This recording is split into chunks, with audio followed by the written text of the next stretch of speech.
Welcome to the Lore Lodge. Tonight, we're riding out into the world of redemption on the frontier. Get comfortable. Close your eyes. Let your shoulders drop. The fire is warm. The story is waiting. Picture this. You are standing in the middle of a dusty street as the sun begins to set. The light is the color of honey and old gold, stretching the shadows of the wooden buildings long and thin, like ghosts reaching for you. The air is warm and carries the scent of sagebrush, dry earth, and the faint, sweet smell of hay from the livery stable at the end of the road. You can feel the gentle breeze on your face, a welcome relief after the day's heat. It whispers around the corners of the saloon, carrying with it the distant, tinny sound of a piano being played, a lonely and hopeful tune in the vast quiet of the plains. Take a slow, deep breath. Let the stillness of this place settle over you. This is the heart of the frontier, a land of harsh beauty and second chances. And in a world like this, stories are the most valuable currency there is, more precious than gold, more powerful than a gun. They are tales of heroes and villains, of fortune won and lost. But the most interesting stories, the ones that truly last, are often about the space in between. They are about redemption.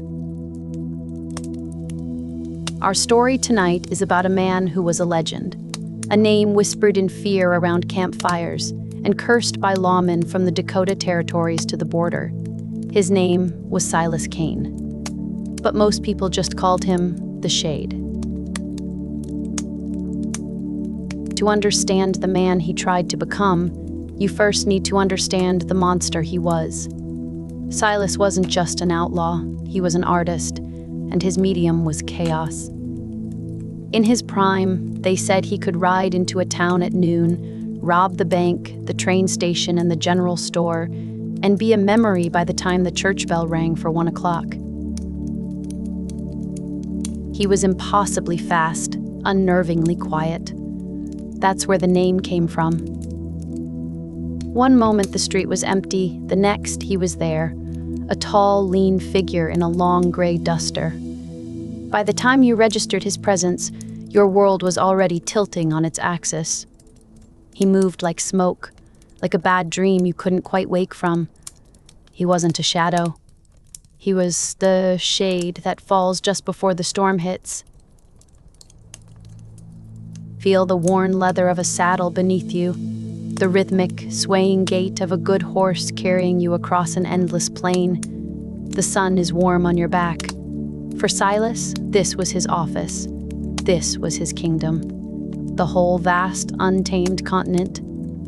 He saw it not as a place of opportunity or new beginnings, but as a giant chessboard, and everyone else was just a pawn in his game. The tales of his exploits were famous.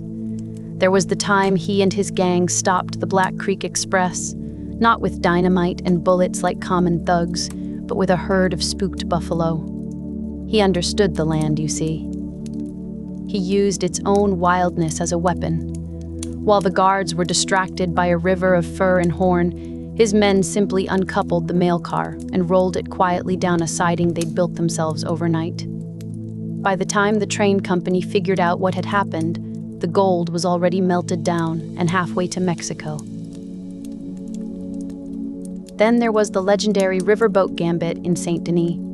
He didn't storm the boat with guns blazing. He boarded as a gentleman gambler, all polished boots and a silver-tongued charm. He spent 2 days playing cards in the high-stakes lounge, losing just enough to seem unassuming. He learned the crew's routines, the location of the purser's safe, the exact moment the watch changed on the main deck. He made himself invisible by being perfectly visible. You can almost smell the thick, sweet scent of cigar smoke and expensive perfume hanging in the air of that lounge.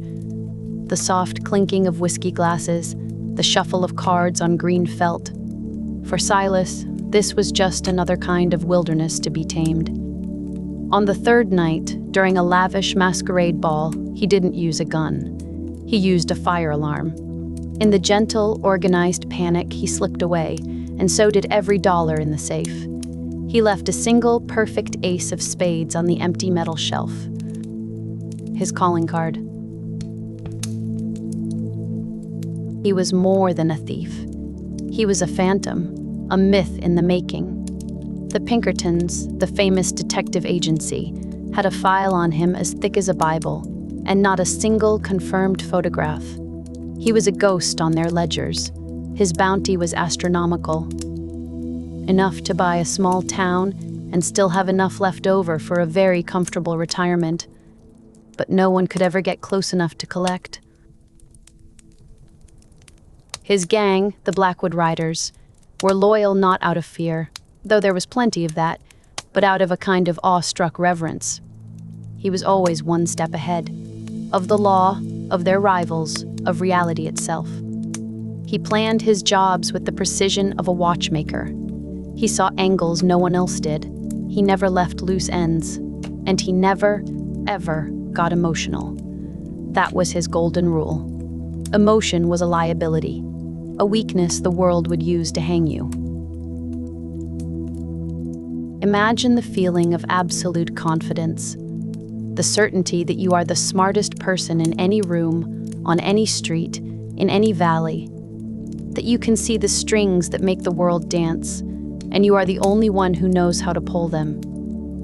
That was the world Silas Kane built for himself, a fortress of intellect and cold, hard pragmatism. He was safe inside it. He was untouchable. But the thing about fortresses is that they can also become prisons. And the thing about untouchable men is that, eventually, something finds a way to touch them. It happened in a small town called Harmony Springs. The name was a cruel joke. There was no harmony there, and the springs had run dry years ago. It was a forgotten little place, barely a speck on the map, clinging to the side of a dusty canyon. It had a bank, but the vault held less than a few $1,000s. It was small time, a milk run. Barely worth the effort for a man like Silas. But he was passing through, and his rule was to never leave money on the table. It was a simple job. In and out in 5 minutes. No fuss, no muss. He had it planned to the second. But this time, something was different. Perhaps he was tired. Perhaps he was arrogant, letting his guard down on such a minor score. Or perhaps it was just fate, patiently waiting for him in that dusty, forgotten town.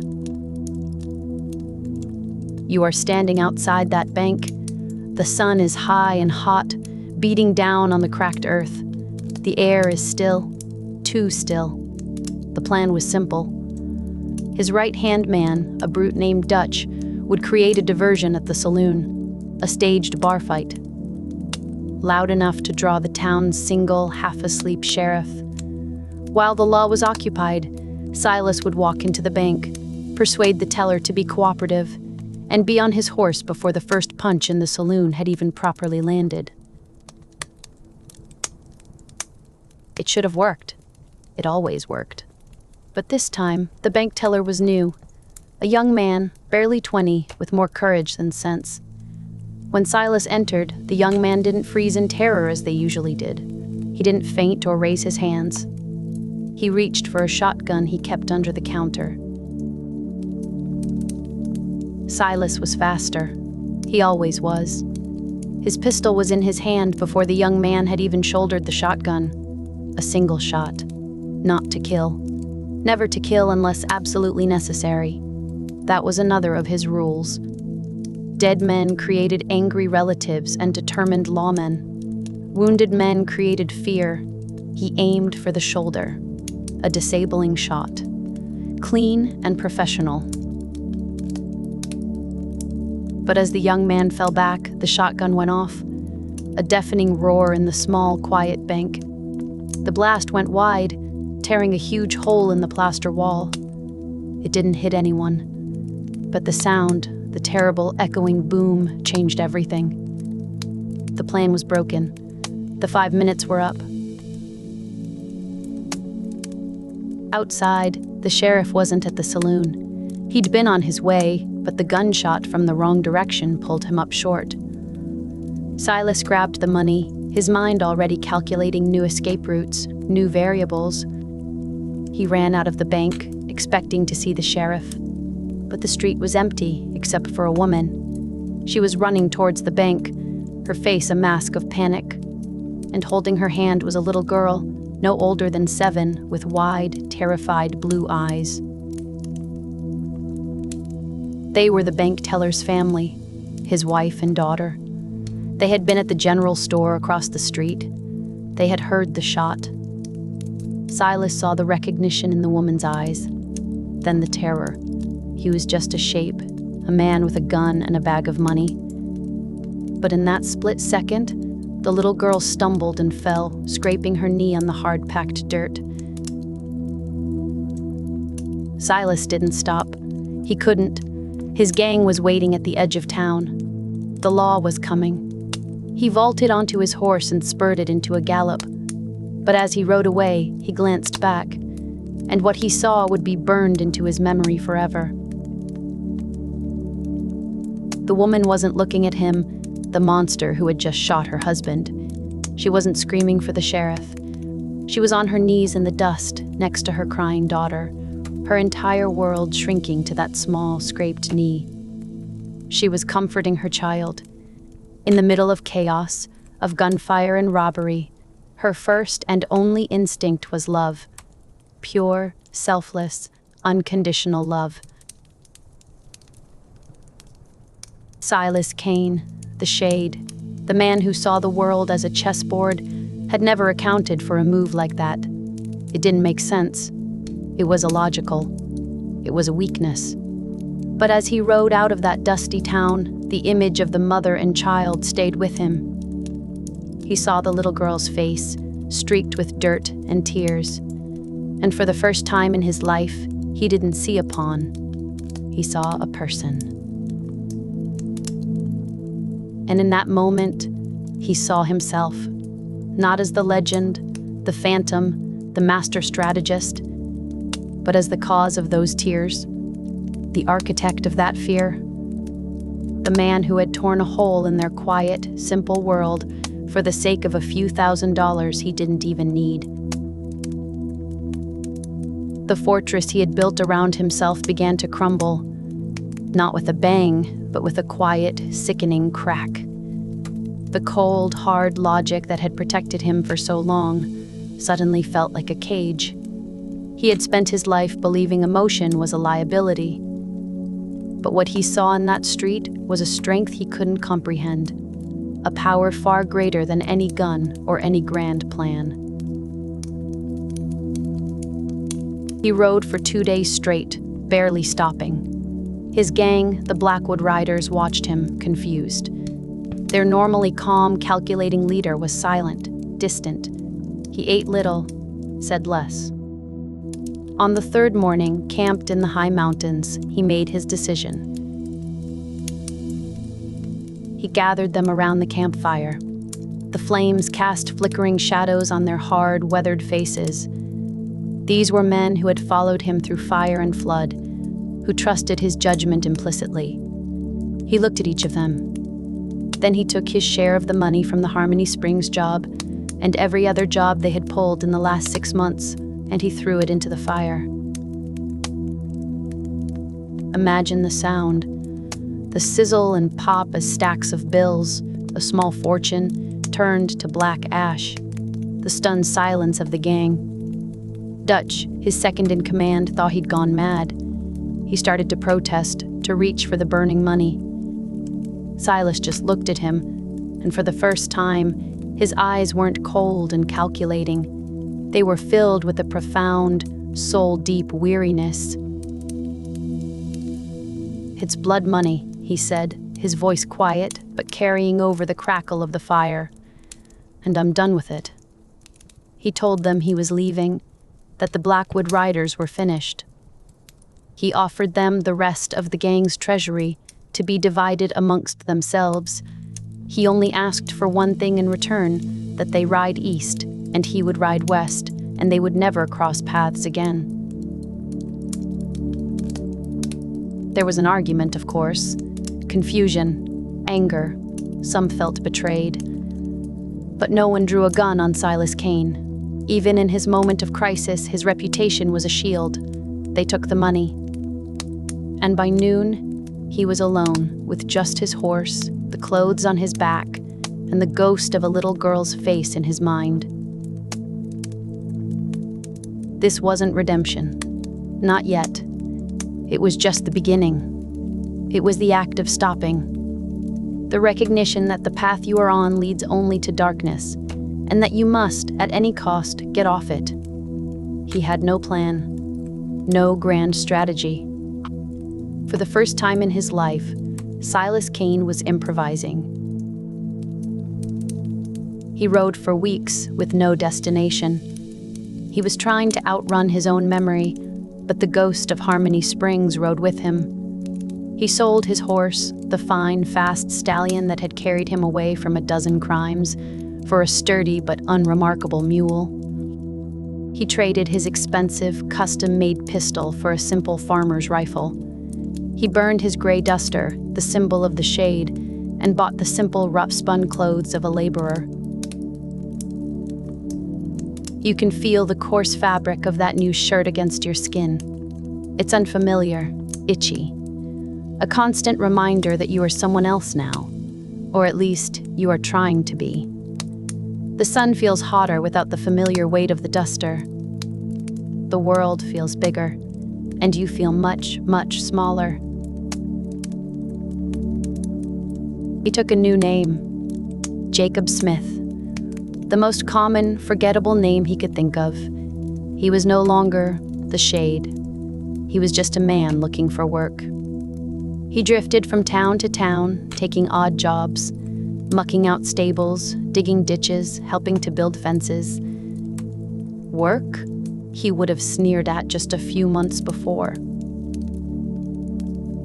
His body, lean and wiry from a life on horseback, protested. His hands, accustomed to the delicate trigger of a revolver, became blistered and raw from the rough wood of an axe handle. Every morning he woke up aching in muscles he didn't know he had. But there was a strange kind of purity in the pain. It was an honest ache, earned through creation, not destruction. He learned the simple pleasure of a meal earned with his own sweat, the taste of fresh water after a long day in the sun, the deep, dreamless sleep of the physically exhausted. These were things money could not buy, and fear could not command. He was poorer than he had ever been in his adult life, but he was beginning to feel a sense of peace he had never known.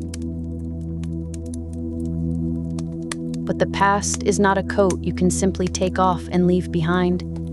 It is a part of you. It's in the way you walk, the way you watch a room when you enter it. It's in the instincts that scream at you when a man reaches for his coat too quickly. Silas, now Jacob, found this out in a town called Redemption, another ironically named place. It was a small, struggling settlement trying to build a life at the foot of the mountains. He found work at the lumber mill, the air thick with the clean, sharp scent of pine. He kept his head down, spoke little, and did his work. For a few months, it seemed like he had found a place to disappear. He even made something resembling a friend. The town's doctor, a kind, elderly man named Elias. Elias didn't ask about his past. He saw the sadness in Jacob's eyes and simply offered him conversation and an occasional game of checkers in the evenings. For the first time, Silas felt a flicker of belonging, a sense that the new life, the clean life, might just be possible. And then, his past came riding into town. It came in the form of 3 men from his old gang, the Blackwood Riders. Not Dutch, but lesser members. Men who had squandered their share of the money and had gone back to the only life they knew. They didn't recognize him at first. He was just another laborer, covered in sawdust, his face weathered by the sun. They weren't there for him. They were there for the town. They'd heard the railroad was planning a spur line through Redemption, and the land deeds were stored in the town office. Their plan was brutish and simple. Ride in, terrorize the town, and steal the deeds to sell to the railroad speculators. It was a plan without style, without finesse. It was the kind of crude violence Silas had always disdained. He saw them in the saloon. He heard their loud, boastful talk, and every instinct in his body screamed at him to run, to get on a mule and disappear into the mountains before they recognized him. Jacob Smith could leave, but could Silas Kane? The man he was trying to bury was also the only man who knew how to stop them. This was his first true test. Redemption isn't just about stopping the bad things you do. It's about starting the good things. It's about taking responsibility. He spent that night sitting in his small room, the simple farmer's rifle across his lap. The cold weight of the metal was an old, familiar feeling, but the reason for holding it was entirely new. He wasn't protecting a bag of money. He wasn't ensuring an escape route. He was thinking about the people of the town, the blacksmith's family, the woman who ran the general store, and his friend, Elias the doctor. These were good, simple people, trying to build something. They were the Harmony Springs family, all over again. And this time, he wasn't the storm. He had to be the shelter. The next morning, the outlaws started their move. They rode down the main street, firing their guns into the air, whooping and hollering. The townsfolk scattered, running for cover. The sheriff, a brave but outmatched man, tried to stand against them and was shot in the leg for his trouble. The outlaws were swaggering towards the town office when a voice called out, a calm, quiet voice that still managed to cut through the chaos. "That's far enough." They turned, and they saw him. Standing in the middle of the street, not Jacob Smith, the quiet lumberjack. His posture had changed. He was standing like a gunman again, balanced, ready. He was holding the simple rifle, but he held it like it was a part of him. And in his eyes, they finally saw the ghost of the man they used to follow. They saw the shade. "Kane," one of them stammered, his bravado vanishing in an instant. "What are you doing here?" "Living," Silas replied, his voice still quiet. "Something you're about to stop doing if you don't get on your horses and ride away?" He was offering them a choice, the same choice he had made, to simply stop, to walk away. But they were not Silas Kane. They were lesser men, trapped by their own greed and violence. They laughed. 3 of them against 1 man with a slow-firing rifle. The odds were in their favor. They raised their pistols. What happened next became a legend in the town of Redemption. He wasn't as fast as he used to be. His hands were stiff from manual labor. But he was smarter. He had spent his life seeing angles no one else did. He didn't stand and fight a fair duel. He dove for cover behind a water trough, the first volley of shots splintering the wood where he had been standing. Feel the spray of cool water as the bullets hit the trough. The smell of gunpowder, sharp and acrid in the morning air. The frantic pounding of your own heart. This is the world Silas belonged to. But he was using its violent language to say something new. He used the town itself as his weapon. The layout he had learned over months of quiet observation. He fired 1 shot from the rifle, not at a man, but at the rope holding a stack of lumber at the mill. The logs tumbled down, creating a barrier and separating the 3 men. Now they were confused, panicked. He moved from cover to cover, a ghost in his own town. He wasn't the Shade anymore, a specter of death. He was a guardian. He used his old skills not to take, but to protect. He disarmed one man with a carefully aimed shot that hit the pistol right out of his hand. He used the ricochet of a bullet off the blacksmith's anvil to spook the horse of another, sending the rider tumbling into a mud puddle. The fight was over in less than a minute. No one was dead, just humiliated, disarmed, and terrified. The third outlaw, seeing his companions utterly defeated without a single lethal shot being fired, threw down his gun and surrendered. Silas stood up, the rifle smoke curling around him. The town was silent. The people slowly emerged from their homes, their shops. They looked at him, the quiet man from the lumber mill. They saw him not as a savior, but with a new kind of fear. Who was this man? Where did he learn to fight like that? His friend, Elias, came forward, tending to the wounded sheriff. He looked at Silas, his eyes full of a new, difficult understanding. "Jacob," he started to say. "My name is Silas," he said, the words feeling strange in his mouth. He wasn't hiding anymore. The past had found him, and he had faced it. He hadn't erased it, he had used it. He knew he couldn't stay. His cover was blown. Word would get out that Silas Kane was alive, and the bounty hunters would come sniffing. Lawmen would arrive with questions he couldn't answer without revealing his past. He had saved the town, but in doing so, he had made it unsafe for him to remain. This is the cruel irony of redemption. Sometimes, the act of doing right means you have to sacrifice the new life you've built. He didn't get a parade. He didn't get a medal. He got his mule, a small pouch of coins the townspeople collected for him, and a quiet, sad farewell from his only friend, Elias. As he prepared to leave, Elias stopped him. "You know," the old doctor said, "atonement isn't a single act. It's not a debt you can repay and then be done with it. It's a journey, a direction you choose to walk every single day." Silas nodded. He understood that now. He hadn't saved redemption to clear his name or balance some cosmic scale. He had done it because it was the right thing to do. It was the choice the man he wanted to be would make. And he knew he would have to keep making it over and over again. You are on that mule, riding out of town.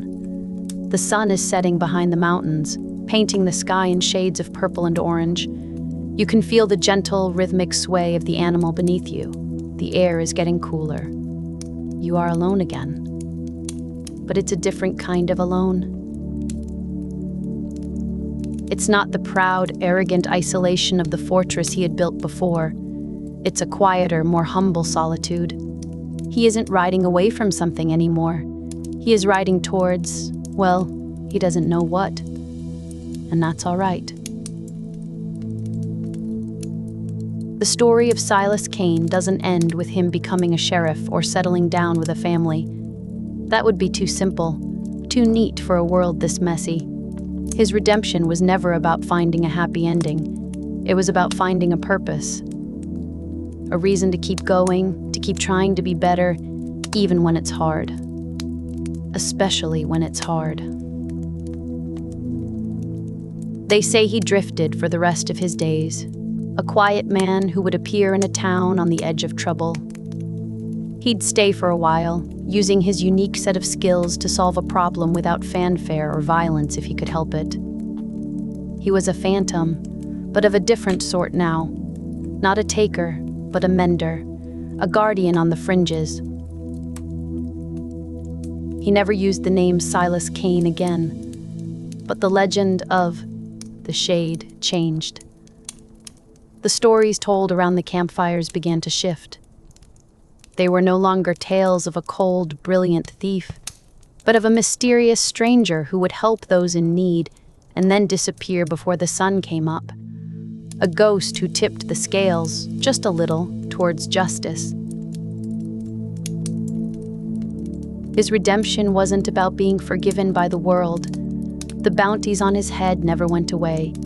The law never forgot his crimes. His redemption was personal.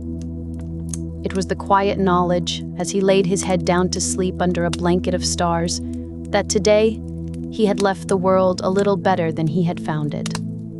It was the peace that came from silencing the ghost of Harmony Springs, not by forgetting it, but by honoring its lesson.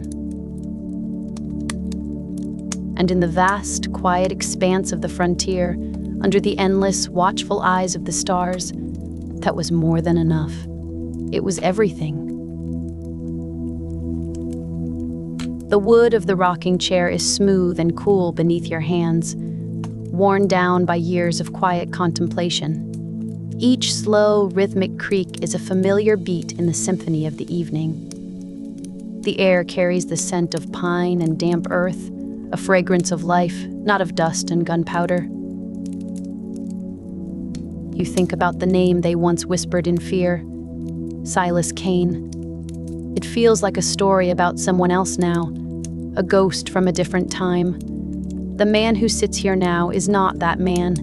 He is simply a caretaker of this small patch of land, a watcher of sunsets.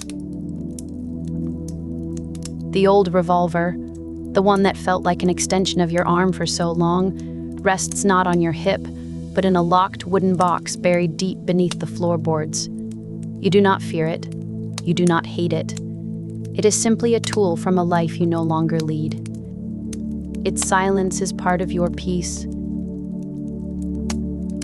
In your lap is a small block of willow wood. With a simple whittling knife, your calloused fingers, once so quick on a trigger, now patiently coax the shape of a small horse from the grain. It is for the blacksmith's youngest daughter, a birthday gift.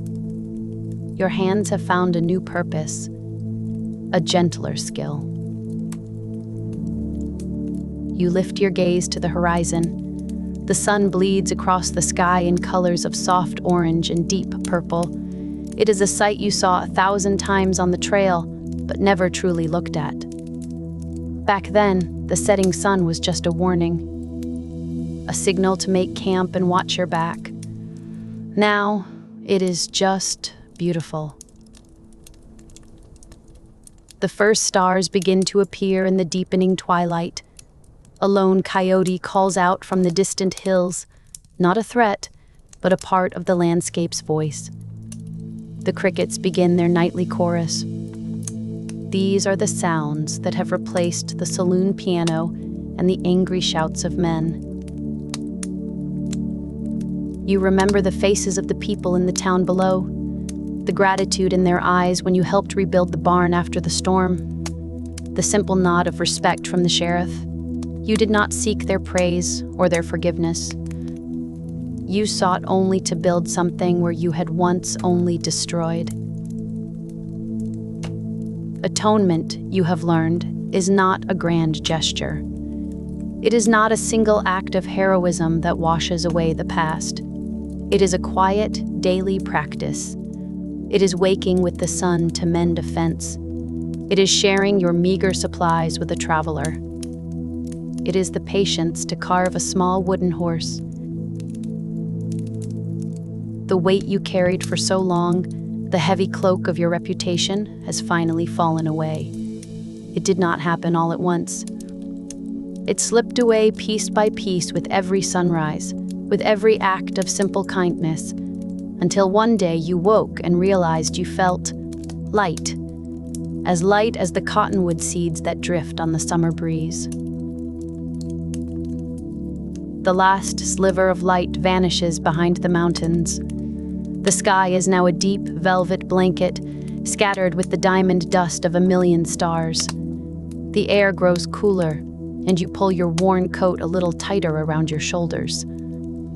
The wooden horse is almost finished, just a few more careful strokes. You are not the hero of this story, nor are you the villain. You are simply a man who walked a long, hard road and found his way home. Home is not a place, you understand now. It is this feeling, this profound and unbreakable peace. The Ballad of Silas Kane does not end with a final dramatic duel. It ends here, in the quiet of the evening, in the gentle creak of a rocking chair. It ends with a quiet breath, and then another. And as you close your eyes, listening to the vast, silent breathing of the frontier, you know that you have finally earned your rest. Picture yourself in a world not quite our own, but close enough that you can feel its dust in your throat. You are sitting beside a small fire, the only real warmth in a vast and biting cold. Above you, a tapestry of stars, more brilliant than any you have seen in a modern city, is stretched across an ink-black sky. You are high in the mountains, the Grizzly Mountains, and the snow around you is deep and unforgiving. You pull your worn coat tighter. The leather is cracked and stiff from the cold, and the wool lining has seen better days. But it is familiar. It smells of wood smoke, horse, and the faint metallic tang of old trouble. Your name in this life is Arthur Morgan, and you are a man running out of time in more ways than one. For now, you are simply a guardian, a watcher. The rest of your camp, your family of outcasts and dreamers, is asleep in their tents. You can hear the soft murmur of their breathing, the occasional shift of a sleeping body. The only other sound is the whisper of the wind through the tall pines and the steady, rhythmic chewing of your horse, tethered nearby. He is a good horse, a constant companion in a life defined by its inconstancy. Your life has been one of movement, of running from the law, from your past, from yourselves. You were raised by a man named Dutch van der Linde, a man with a silver tongue and a grand vision of a world free from the shackles of government and society. A paradise for those who dared to live by their own rules. For years, you believed in that vision. You were his most loyal enforcer, his right hand. You robbed and fought and ran for that dream. But something broke in Blackwater. A job that went so wrong it sent you all fleeing into this frozen wasteland. You lost people, you lost the money, and you feel, deep in your bones, that you lost something more, a piece of the dream itself.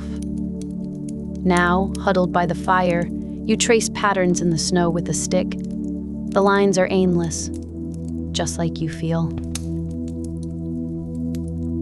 You look at your hands. They are calloused and scarred. The hands of a man who has taken more than he has given. They have held reins and rifles, cards and cash. They have done terrible things in the name of loyalty, in the name of survival. And looking at them now, under the cold light of the moon, you wonder if they are capable of doing anything else. The gang needs you to be strong. To be the unthinking, unwavering fist that Dutch needs to carve out his paradise. But the cold has seeped into your thoughts. The certainty you once had is cracking, like ice on a thawing river. You find yourself watching the world more closely, not for threats, but for its quiet beauty.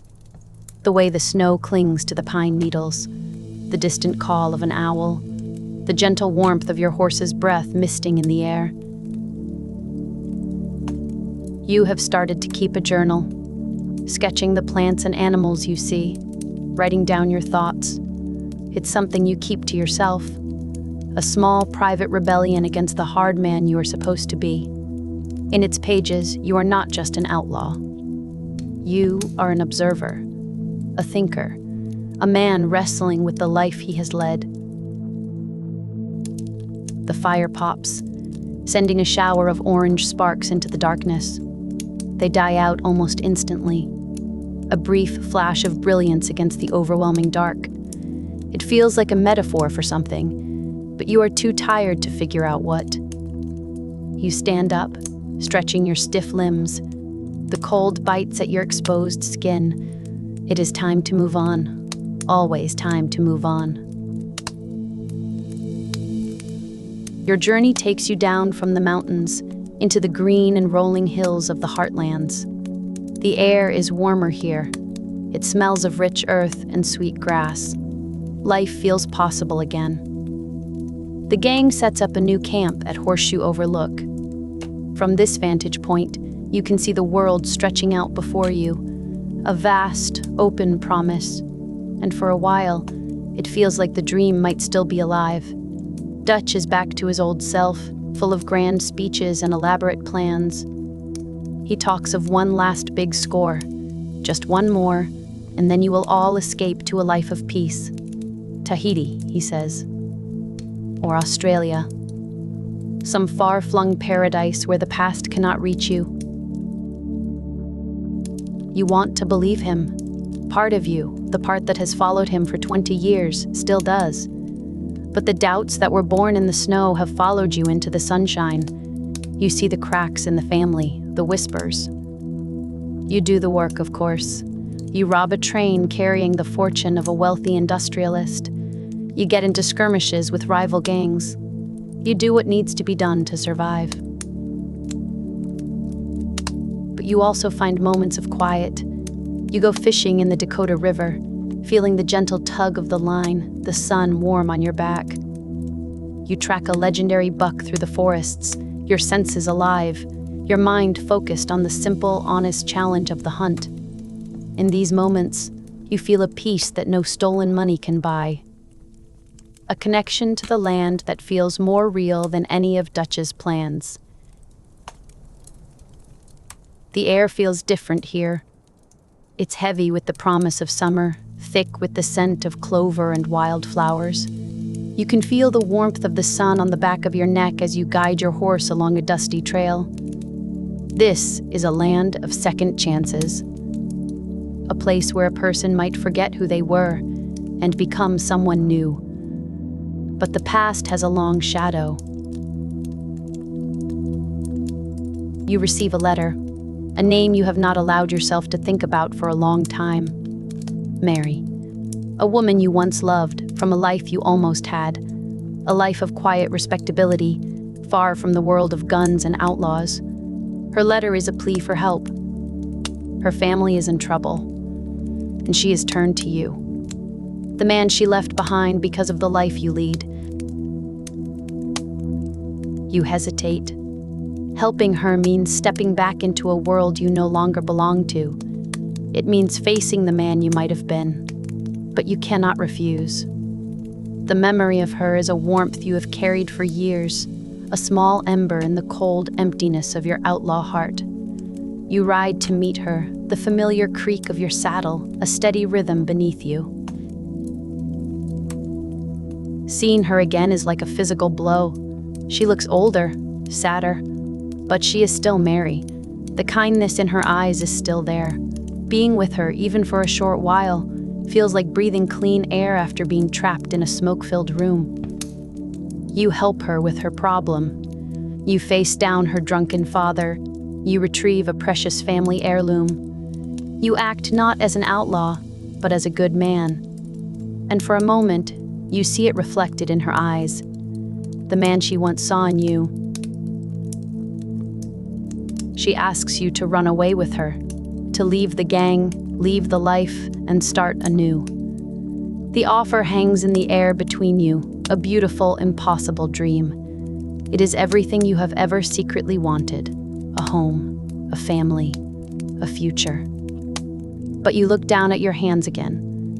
These are not the hands of a shopkeeper or a farmer. They are the hands of Arthur Morgan, of the Vanderlinde gang. Your loyalty, your very identity is tied to Dutch and the others. How can you leave them? They are the only family you have ever known. You tell her you cannot. Not yet.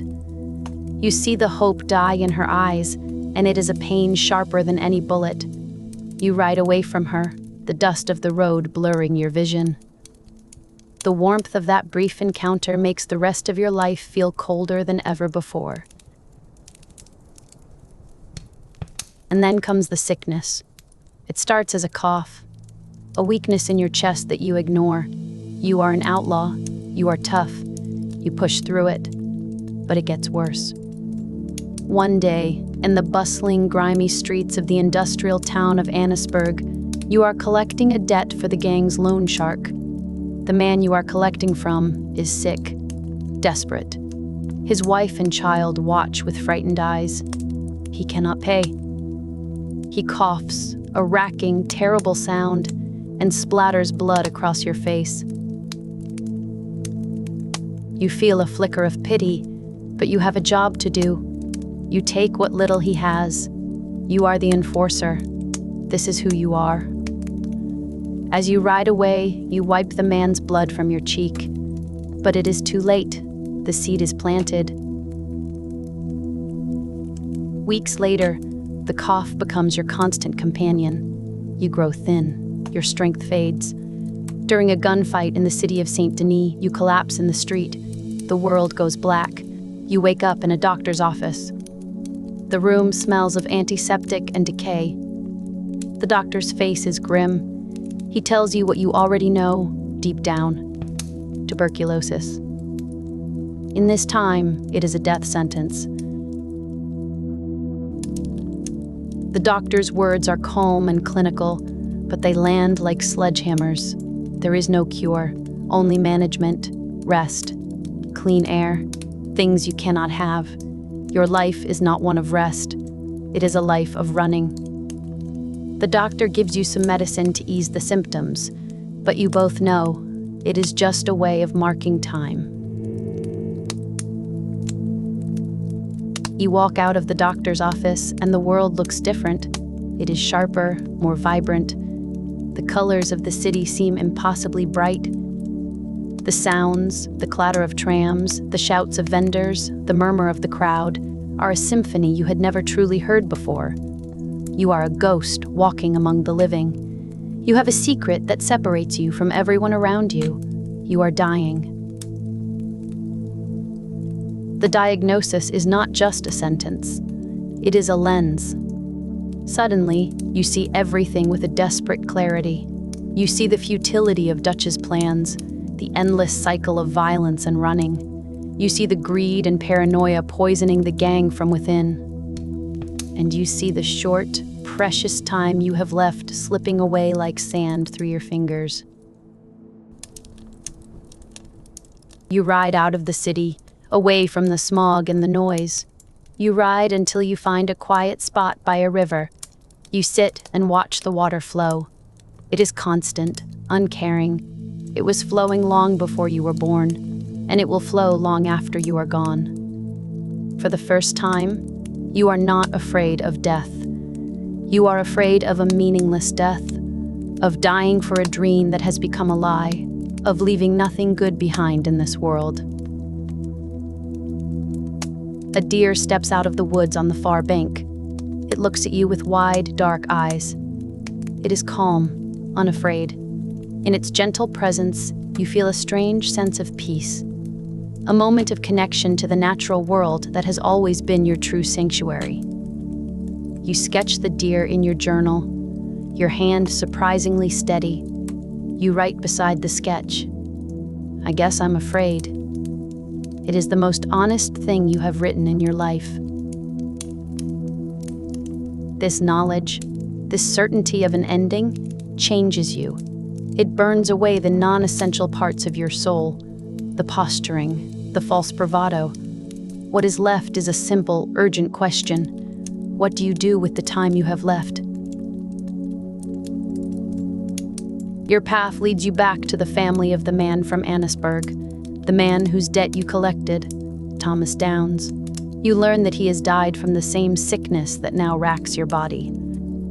You find his widow, Edith, and his son, Archie, trying to scratch a living from a barren patch of land. They are starving. They are destitute. And it is your fault. You had been the instrument of their ruin. You were just following orders, collecting a debt for the gang. But that excuse feels hollow now. You see the consequences of your actions etched on their faces. You see the hunger in the boy's eyes. You see the weary despair in the woman's, and you feel a profound shame. You try to give them money. She refuses. It is blood money, your money. The money of the man who hounded her husband into an early grave. She looks at you with a mixture of fear and contempt that cuts you deeper than any knife. You leave the money anyway, tucked away where she will find it. It feels like a small, inadequate gesture. But you do not stop there. You cannot. The memory of their faces haunts you. You discover they have been driven from their land and are trying to find work in the coal mines of Annisburg, a place of soot and misery. You follow them. You find the boy being bullied by cruel foremen. You step in. You use the menace and the reputation you have built over a lifetime of violence, not to take, but to protect. You ensure the boy is safe. You ensure his mother has a chance to work without fear. You arrange for them to have safe passage out of that hellish town, a chance to start again, somewhere clean and new.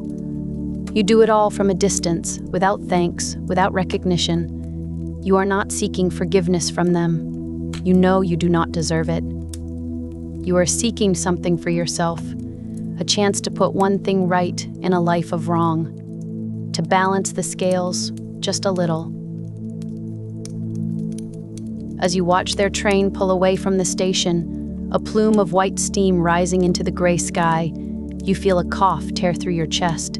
It leaves you weak and breathless. But as you recover, you feel something else. Not peace, not absolution, but a flicker of purpose. You cannot save yourself, but perhaps you can save others. This becomes your new secret mission. A quiet rebellion against the dying of the light. You begin to look at the gang's loan book, not as a list of assets, but as a list of lives you have helped to ruin.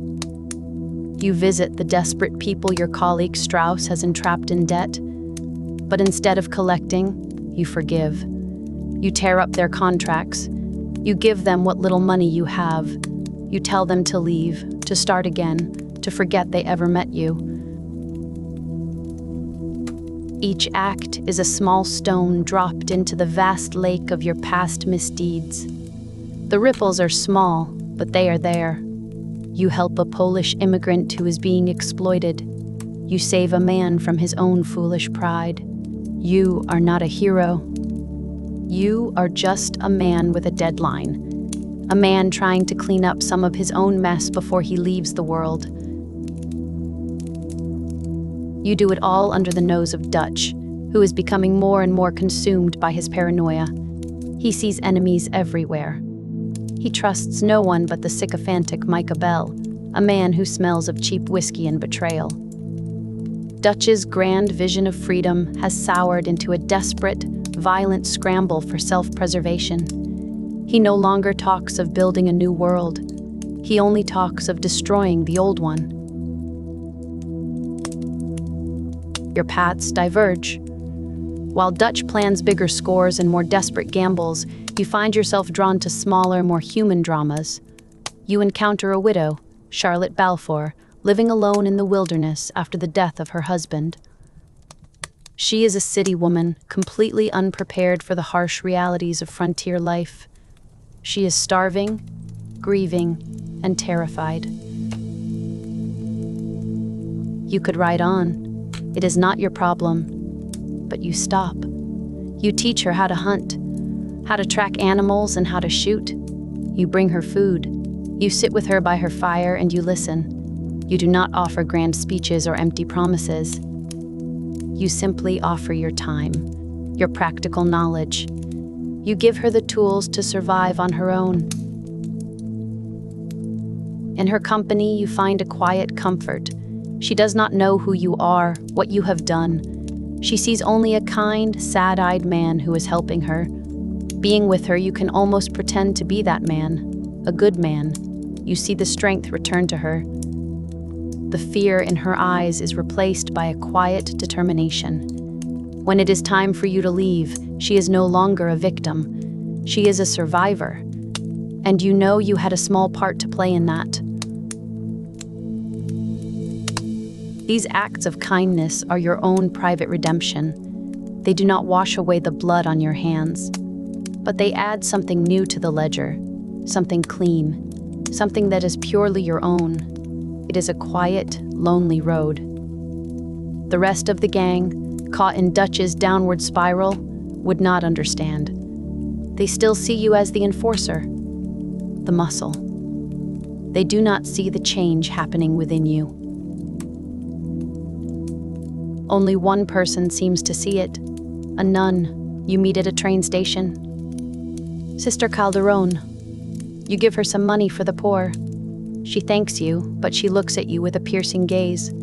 She sees the sickness in you, the weariness, but she also sees something else. She sees the conflict in your soul. You confess to her in a roundabout way. You tell her you are afraid. You tell her about the life you have led. You expect judgment, condemnation, but she offers only understanding. She tells you that the difference between a sinner and a saint is that the saint keeps trying.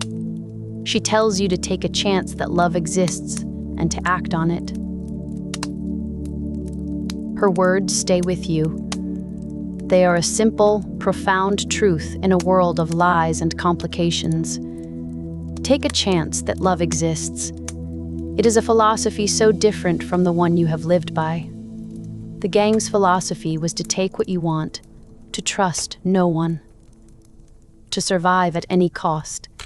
But the sisters' words suggest another way, a way of giving, a way of trust, a way of redemption. The end comes, as it must, not with a single bang, but with a slow, grinding collapse. The gang is a shadow of its former self. The camaraderie has been replaced by suspicion. The hope has turned to bitter resentment. Dutch's charisma has curdled into a kind of madness. He sees traitors in every corner, and his plans become more and more reckless. He leads you into a final, disastrous robbery, an army payroll. It is a trap. The law descends. The world erupts into a storm of bullets and chaos. In the firefight, you see Dutch for who he has truly become. He leaves a loyal member of the gang, John Marston, to be captured or killed. He sacrifices one of his own sons to save himself. For you, it is the final betrayal. The last thread of loyalty snaps. The man you followed for 20 years is gone. In his place is a frightened, selfish old man, echoing the words of his own vision but believing in them no longer. The dream is well and truly dead, and you are left in the wreckage. You and the few who remain loyal to what the gang once was manage to escape. But you are broken, hunted. Your time is running out, not just from the sickness, but from the law, which is closing in on all sides. You have one last choice to make. You can run. Try to save yourself. Take the money that is left and disappear, living out your last few weeks or months in some anonymous corner of the world. Or you can do one last good thing. You can use your remaining strength to save the family that Dutch abandoned. John Marston, his wife Abigail, and their young son Jack. It is not a difficult choice, not anymore. Saving yourself is meaningless. But saving them, giving that boy a chance at a life, a real life, away from all this violence and chaos, that would be a legacy. That would be a good death. You help them. You create a diversion. You draw the law, the Pinkerton agents who have been hunting you for months, onto yourself. It is a final, selfless act. a definitive break from the man you used to be. This leads to your last ride. You are weak, your body failing, but your purpose is clear. You ride hard, the wind whipping past your face, your horse's hooves pounding a desperate rhythm on the hard earth. The forest flies by in a blur of green and brown. You are not riding away from death anymore. You are riding towards it, on your own terms. You lead your pursuers on a chase through the mountains, back to the remnants of your camp, back to where it all fell apart. There, you confront the man who was once your father, and the man who betrayed you all, Dutch and Micah. There is no grand shootout, no heroic last stand in a blaze of glory. There is just a tired, sad confrontation between broken men on a mountainside. You plead with Dutch. You try to make him see the truth about Micah, about what they have become. But Dutch is too far gone, lost in his own labyrinth of justifications and paranoia. The fight with Micah is brutal and clumsy, a desperate struggle in the mud. You are no match for him in your weakened state. He is stronger, healthier. But you fight with the strength of a man who has nothing left to lose. You fight for John, for Abigail, for the memory of who you all used to be. You buy them the time they need to escape. That is all that matters. As John and his family disappear over the ridge, you are left alone with your fate. You crawl to a rocky ledge. Your body is broken. Your breath comes in ragged, painful gasps. The world is starting to fade at the edges. But you are not scared. You are calm. You have done it. You have put one thing right. You pull yourself up to a sitting position. The mountain air is thin and cold, but it feels clean in your lungs. Before you, the world is laid out like a map. A valley stretches out, bathed in the soft golden light of the rising sun. The mist in the valley glows, and the tops of the distant trees are painted in hues of orange and pink. It is the most beautiful thing you have ever seen. You watch the sun climb higher, feeling its faint warmth on your face. The pain in your chest is a dull ache now, a distant signal. All the noise of your life, the gunshots, the shouting, the desperate plans, it all fades away. All that is left is this: the silence, the beauty, the sunrise. A memory comes to you, Sister Calderon's voice. Take a chance that love exists and act on it. You did. In your own clumsy, violent way, you did. You loved John and his family. You loved the idea of them being free. And you acted on it. You think of the deer you saw by the river, that moment of quiet connection. In some traditions, the deer is a symbol of spiritual authority, of regeneration, of the gentle path. In your final moments, you do not see the wolf that has so often represented your violent life. You see the deer, a sign, perhaps, that you found a different path at the end. Your journal is full of sketches of this world, of its animals, its plants, its quiet corners. You were never just an outlaw.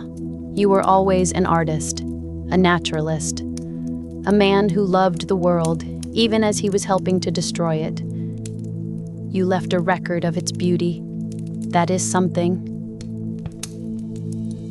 Your breathing slows. Each breath is a struggle, but you are not fighting it anymore. You are letting go. You lean your head back against the rock. You close your eyes. The sunlight is warm on your eyelids. You have given everything you had to give. You have paid your debts. The ledger is balanced as best you could make it.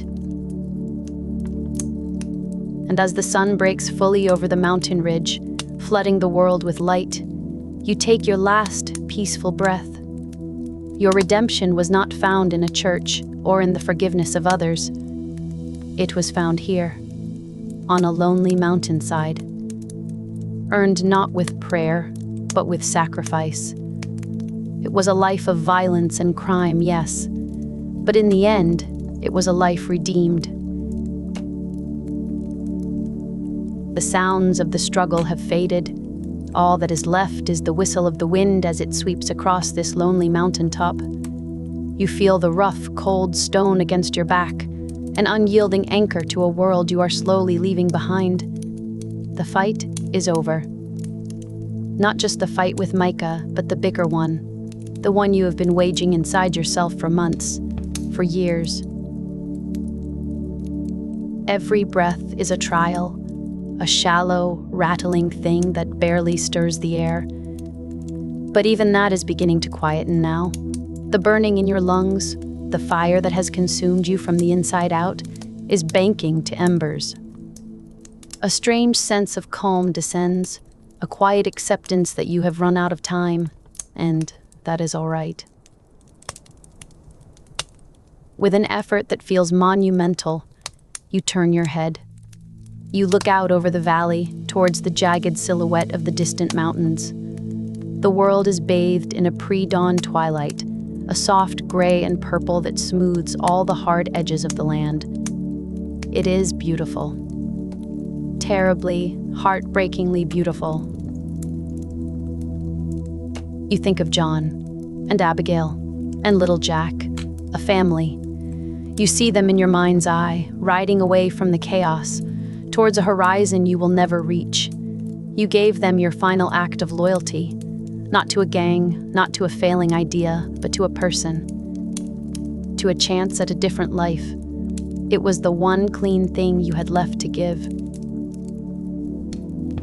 Redemption. It's a word preachers use, a grand, abstract idea for a world of saints and sinners. But here, on this cold rock, it feels much simpler. It isn't about wiping the slate clean. The past is indelible, written in scars and memories. It is about the ending. It is about whether the final chapter of your story honors the few good pages that came before it. You did not save the world. You did not even save yourself. But you saved him. You gave your brother the escape you could never have. You pointed him toward the west and told him not to look back. And in that act, in that one selfless, desperate gesture, you found a purpose that Dutch's grand plans had lost long ago. A sliver of gold appears on the horizon, the sun. It rises with a quiet, inevitable grace, spilling liquid light across the land. The warmth touches your face, a gentle caress. It feels like a forgiveness you never thought to ask for. The light doesn't care what you have done. It shines on you all the same. The faces of those you loved and lost drift through your mind.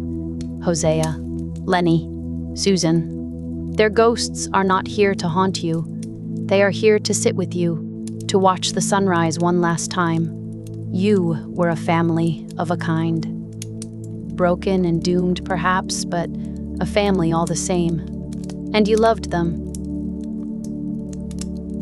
The pain is almost gone now, replaced by a deep, profound tiredness, a feeling of coming home after the longest and hardest of journeys. The coughing has stopped. Your breathing is just a whisper. You close your eyes, not in defeat, but in peace. The sun is warm against your eyelids. Your last ride is over. You faced the east, and you did not look back. You have made your choice. You have given your friend the only future you could offer him, the future you yourself can never have. And now, you turn back towards the mountain, back towards the inevitable. There is one last account to settle, not for revenge, not anymore, but for a final, defiant stand. The climb is a torment. Every breath is a fire in your lungs, every step an agony. The cold air bites at your exposed skin, a stark contrast to the fever raging within you. You can hear him shouting your name, Micah, a name that tastes like ash in your mouth. His taunts echo off the rocks, but they seem distant, like the calls of some hateful bird. The anger that once drove you has burned down to embers. All that is left is a profound and weary sense of purpose. The fight, when it comes, is not the climactic duel of legends. It is a desperate, ugly thing. A struggle between two dying men on a frozen mountaintop. You have no strength left for grace or skill. It is all grit and memory. The memory of how to hold a gun, how to throw a punch. Your movements are slow, labored. The world is a blur of gray rock and gray sky. The only clear thing is his face, twisted with a pathetic, desperate rage. And then, another voice. Dutch. He stands there, a ghost in a thick coat, watching the final, pathetic act of the family he destroyed. You look at him, and you feel not hatred, but a deep, hollow pity. He is the most lost of all of you. Your words come out in a rasp, a final truth offered to a man who has forgotten what truth feels like. You gave him all you had. You truly did. He walks away, leaving you and Micah in the silence, leaving the poison to consume itself. With Dutch gone, the energy seems to drain from Micah too. The fight is over. You lie on the cold ground, the sharp edges of the stone pressing into your back. Your body has nothing left to give. You have run your race. But as you lie there, listening to the sound of your own failing breath, you see it. Over the edge of the mountain, a faint line of pale orange staining the dark fabric of the night sky. One last effort. You push yourself with arms that tremble, dragging your broken body across the rock. It is the hardest journey you have ever made, a few feet that feel like 1,000 miles. You reach a ledge, a place where you can sit, propped against the unyielding stone, and face the east. You face the coming dawn. And you watch the world be born again. The orange deepens, joined by strokes of pink and soft violet. The light spills over the distant peaks, a slow, silent flood. It catches the tops of the pine trees far below, turning them from black silhouettes into things of color and life. It illuminates the mist clinging to the valleys, making it glow like a soft blanket. It is the most beautiful thing you have ever seen. A gentle warmth touches your face, the first rays of the new sun. It feels like a benediction, a quiet, final grace. It does not take away the pain, but it changes it. It soothes the raw edges of your suffering. In this light, the world feels clean. It feels pure. A world where a man like John Marston can build a house. A world where his son can grow up to be better. You helped make this possible. That is enough. Your eyes close. The sound of the wind and your own breathing merge into a single soft hum. The light of the sun remains, a warm glow behind your eyelids. Your thoughts drift, not to the blood or the fear, but to the quiet moments in between. A ride through a field of wildflowers, the taste of whiskey by a campfire, the weight of a fishing rod in your hands, the feeling of peace. It was there all along. You just had to stop running to find it. The last ride is over. Your redemption is complete. Picture a canyon, carved by a patient river over millions of years. You are standing on a weathered ledge, looking down at the water as it snakes through the valley floor. The air here is warm. It smells of dust and damp stone, and the sweet perfume of desert sage carried on the breeze. The walls of the canyon are a tapestry of deep red and burnt orange, streaked with black from ancient water stains. High above, the sky is a brilliant, impossibly clean blue. A hawk circles lazily on a thermal updraft, its cry a lonely echo in the vast, quiet space. This is Zion. It feels like a sanctuary, a place of profound peace, and yet it holds a story of incredible violence, a place of redemption, a place where a man was remade by fire. Down below, near the river's edge, you see a figure. He moves with a purpose that seems almost at odds with the gentle landscape. He is tall and lean, wrapped in the uniform of a lawman from a forgotten time, a Salt Lake City police vest. But it is his head and hands that draw your eye. He is covered in bandages. Not the clean, white bandages of a hospital, but weathered strips of cloth, grayed by dust and time. They conceal what lies beneath, but they cannot hide the story. Everyone in the Mojave knows the story of the burned man. They say he was a monster, a legate of Caesar's legion, a butcher who laid waste to entire communities. A man so feared, his name was a curse, Malpais, the Badlands. And they say that for his failure, his master had him covered in pitch, set alight, and thrown from the top of the Grand Canyon.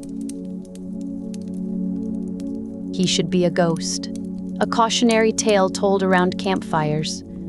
But he is not. He is here, in this peaceful canyon, breathing this warm air. This is Joshua Graham, and his journey is one of the strangest and most difficult paths to redemption the wasteland has ever known. To understand the man who stands by the river, you have to understand the man who fell into the fire. And to understand him, you must travel back, way back, before the bombs fell. Back to a world of quiet faith and orderly streets. Imagine a different place, Ogden, Utah. The year is not measured by its distance from the Great War, but by the turning of the seasons in a world that believed itself eternal. You are standing on a clean, paved street lined with trees. The houses are neat, their gardens well kept. The air smells of cut grass and distant, humming traffic. Here, a young Joshua Graham walks. There are no bandages, no scars. His face is open and earnest. He is a missionary, a man of God. His faith is the bedrock of his existence, simple and unshakable. He carries with him not a weapon, but scriptures. His greatest skill isn't in commanding armies, but in speaking to people. He has a gift for languages, for finding the right words to bridge the gap between cultures. It is this gift that sets him on his path. In the year 2246, the old world is long gone, but communities like Ogden hold on to the old ways. Joshua is part of a group called the Followers of the Apocalypse, humanitarians, doctors, scholars, idealists, really. They seek to preserve the knowledge of the old world and use it to help the new one. He's assigned to a small team, a mission of understanding. Their goal is to study the dialects of the tribes that wander the vast, empty spaces of Arizona. With him are two others, a man named Bill Calhoun and a brilliant, intense academic named Edward Sallow. Sallow is a linguist, a historian, an anthropologist. He is fascinated by the tribes, not out of a desire to help them, but out of a deep academic hunger to understand them. He sees them as living history, a puzzle to be solved. Joshua, the young missionary, sees them as souls to be reached, two different men looking at the same world through very different eyes. Their journey takes them deep into the wilderness. The neat streets of Ogden feel a lifetime away. Here, the world is raw, untamed. You know that feeling when you're far from any city, and the silence at night has a physical weight to it? That's where they are.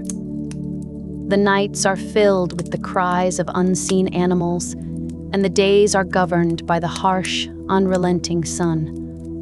You can feel the grit of the dust between your teeth, the constant low-level thirst that defines life in the desert. Then, the inevitable happens. They are captured. The Blackfoot tribe, a small, struggling group, sees them not as scholars, but as valuable outsiders. Their knowledge is a weapon the tribe desperately needs to survive against their rivals. Salo is not afraid. He is energized. The puzzle has just become real. He sees their predicament not as a prison, but as an opportunity. He begins to teach them. He shows them how to maintain their weapons, how to fight with strategy, how to think not as a loose band of raiders, but as an army. Joshua watches this transformation with a growing sense of dread. He is the interpreter.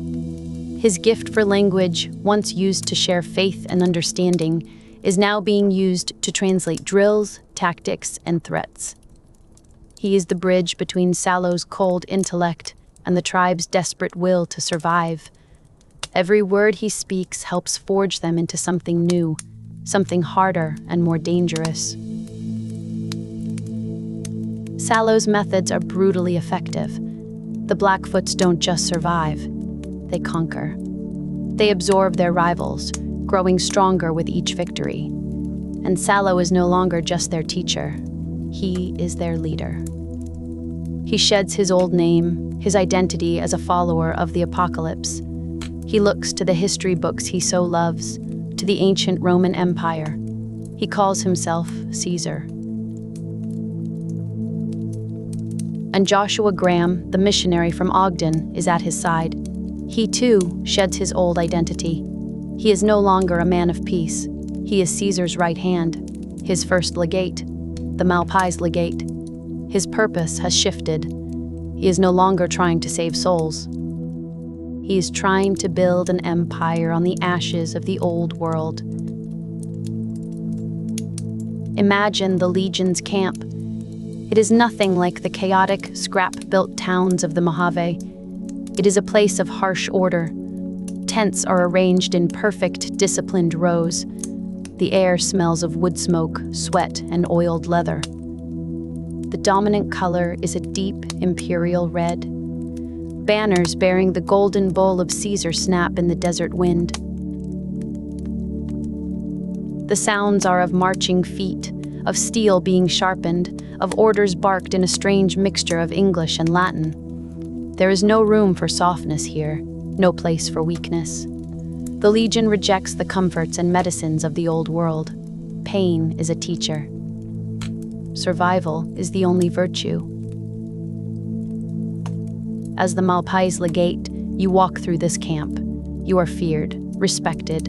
You are the co-founder of this new Rome. Your word is second only to Caesar's. You train the recruits, you plan the campaigns, you enforce the brutal discipline that holds this war machine together. You tell yourself it is for a greater good. The wasteland is chaotic, violent, decadent. The new California Republic is just a pale, corrupt imitation of the old world that failed. The Legion, you believe, brings order, stability, purpose. It forges a new, stronger humanity from the fire. You justify the cruelty, the enslavement of conquered tribes, the brutal crucifixions, the erasure of identity. These are necessary evils, you reason. The hard choices a founder must make. You use your knowledge, your intelligence, not for mercy, but for terrifying efficiency. You are the architect of the Legion's terror tactics. You know how to break a people's spirit, how to turn a town into a monument of fear. The young missionary from Ogden is a distant memory, a ghost. Sometimes, in the quiet moments before a battle, you might remember his face. You might feel a flicker of the man you used to be, but you push it down. That man was weak. This world has no place for weak men. For years, this is your life, a constant march of conquest. Eastward, always eastward, towards the great prize, the glittering jewel of the Mojave, Hoover Dam. The dam is more than just a source of power and water. It is a symbol. Control the dam, and you control the region. It is the key to the Legion's ultimate victory over the NCR. The Legion gathers its forces, an immense host, a river of red armor and sharpened steel, ready to wash over the dam and drown the NCR's forces on the other side. You are at its head. You are the Malpais legate, Caesar's most trusted commander. And you are utterly confident.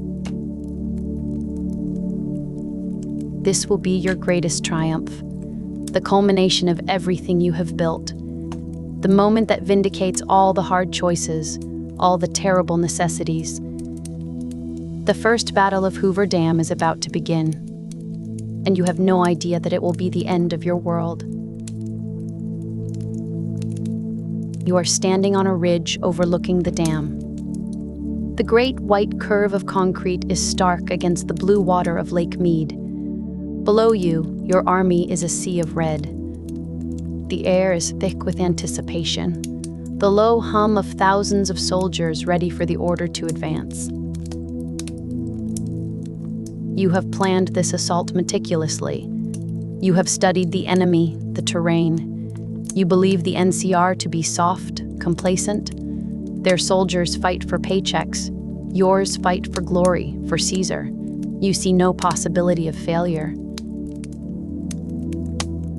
The order is given. The Legion surges forward, a wave of disciplined fury. The initial assault is overwhelming. The NCR troopers on the dam are pushed back. It is going exactly as you planned. Victory seems inevitable. You feel the familiar thrill of command, of bending the chaos of battle to your will. But something is wrong. The NCR defense is stiffer than you anticipated. They give ground, but they do not break. They are fighting with a desperation you did not expect. And their commander, General Lee Oliver, is not the fool your intelligence suggested he was. You are on the dam itself now. The noise is deafening. The roar of gunfire, the screams of the wounded. The air is choked with smoke and the metallic smell of blood. You push your forces harder, trying to break the stalemate. You commit your veterans, your best warriors, to a final, decisive push across the top of the dam. And then you realize it's a trap. It has always been a trap. General Oliver wasn't trying to hold the dam. He was luring you in. From the cliffs above Boulder City, hidden positions open up. Snipers, rangers in their iconic black armor. They begin to pick off your officers, your centurions, your veterans. Panic begins to ripple through the ranks. Your disciplined army, so formidable in a straightforward charge, is caught in a crossfire. Their formations break. The charge falters. What was meant to be a glorious victory devolves into a desperate, bloody retreat. The wave of red armor breaks against the wall of NCR resistance and pulls back, leaving hundreds of bodies behind on the white concrete. The retreat is a nightmare. You try to restore order, to rally your men, but the damage is done. The morale of the Legion is shattered. You have not just been defeated, you have been out-thought, outmaneuvered. You have been humiliated. You make your way back to Caesar's camp. The mood is grim. The triumphant confidence is gone, replaced by a sullen, simmering anger. And all of it is directed at you. You are the commander. You were responsible. The failure is yours alone. You stand before Caesar. He is not raging. He is not shouting. He is worse. He is calm. His disappointment is a cold, heavy thing in the air of his tent. He speaks of the Legion's ethos, the absolute necessity of victory, the unforgivable nature of failure. He tells you that an example must be made. The Legion cannot be seen to tolerate such a catastrophic defeat. The commander who led them to it must pay the ultimate price, in a way that will be remembered forever. A new legate, Lanius, a man of pure, uncomplicated brutality, will take your place. Imagine the final scene. You are taken to the edge of the Grand Canyon. It is night. The sky is a vast, glittering expanse of stars, indifferent to the small, human drama playing out below. The canyon is a black void at your feet, a mouth waiting to swallow you. The air is cold. You can feel it on your skin, a sharp contrast to what is about to come. Your legionary armor is gone. You stand there, stripped of your rank, your power, your identity. You are no longer the Malpace legate. You are just Joshua Graham, the man who failed. Your former brothers in arms hold you down. They bring buckets of thick, black pitch. They pour it over you. It is sticky and heavy, its bitter smell filling your nostrils. You do not struggle. You accept this. It is the Legion's way, the way you helped to create. A torch is brought forward. For a moment, its flame is the only point of light in the darkness. Then it touches you. The fire does not just burn your skin, it consumes you. It is an agony beyond comprehension, a roar that drowns out all thought. You are a human torch, a living effigy of failure. And then they throw you into the darkness. You fall. Tumbling through the cold night air, a burning meteor cast out from your own heaven. The fire is your whole world. And then, the impact. The sudden, brutal stop against the rocks below. Darkness. Silence. The Malpace legate is dead. But Joshua Graham is not. Consciousness returns slowly, painfully. It returns to a body that is a symphony of agony. Every part of you is broken, burned, shattered. Your first breath is a gasp of fire, your lungs seared. You should be dead. By any logic, by any law of medicine or chance, you should be a broken heap of bone and ash at the bottom of this canyon. But you are alive. Perhaps it is the strange radiation of the wasteland that knits your flesh back together. Perhaps it is some stubborn, divine will, or perhaps it is simply your own refusal to die. The fire burned away the legate.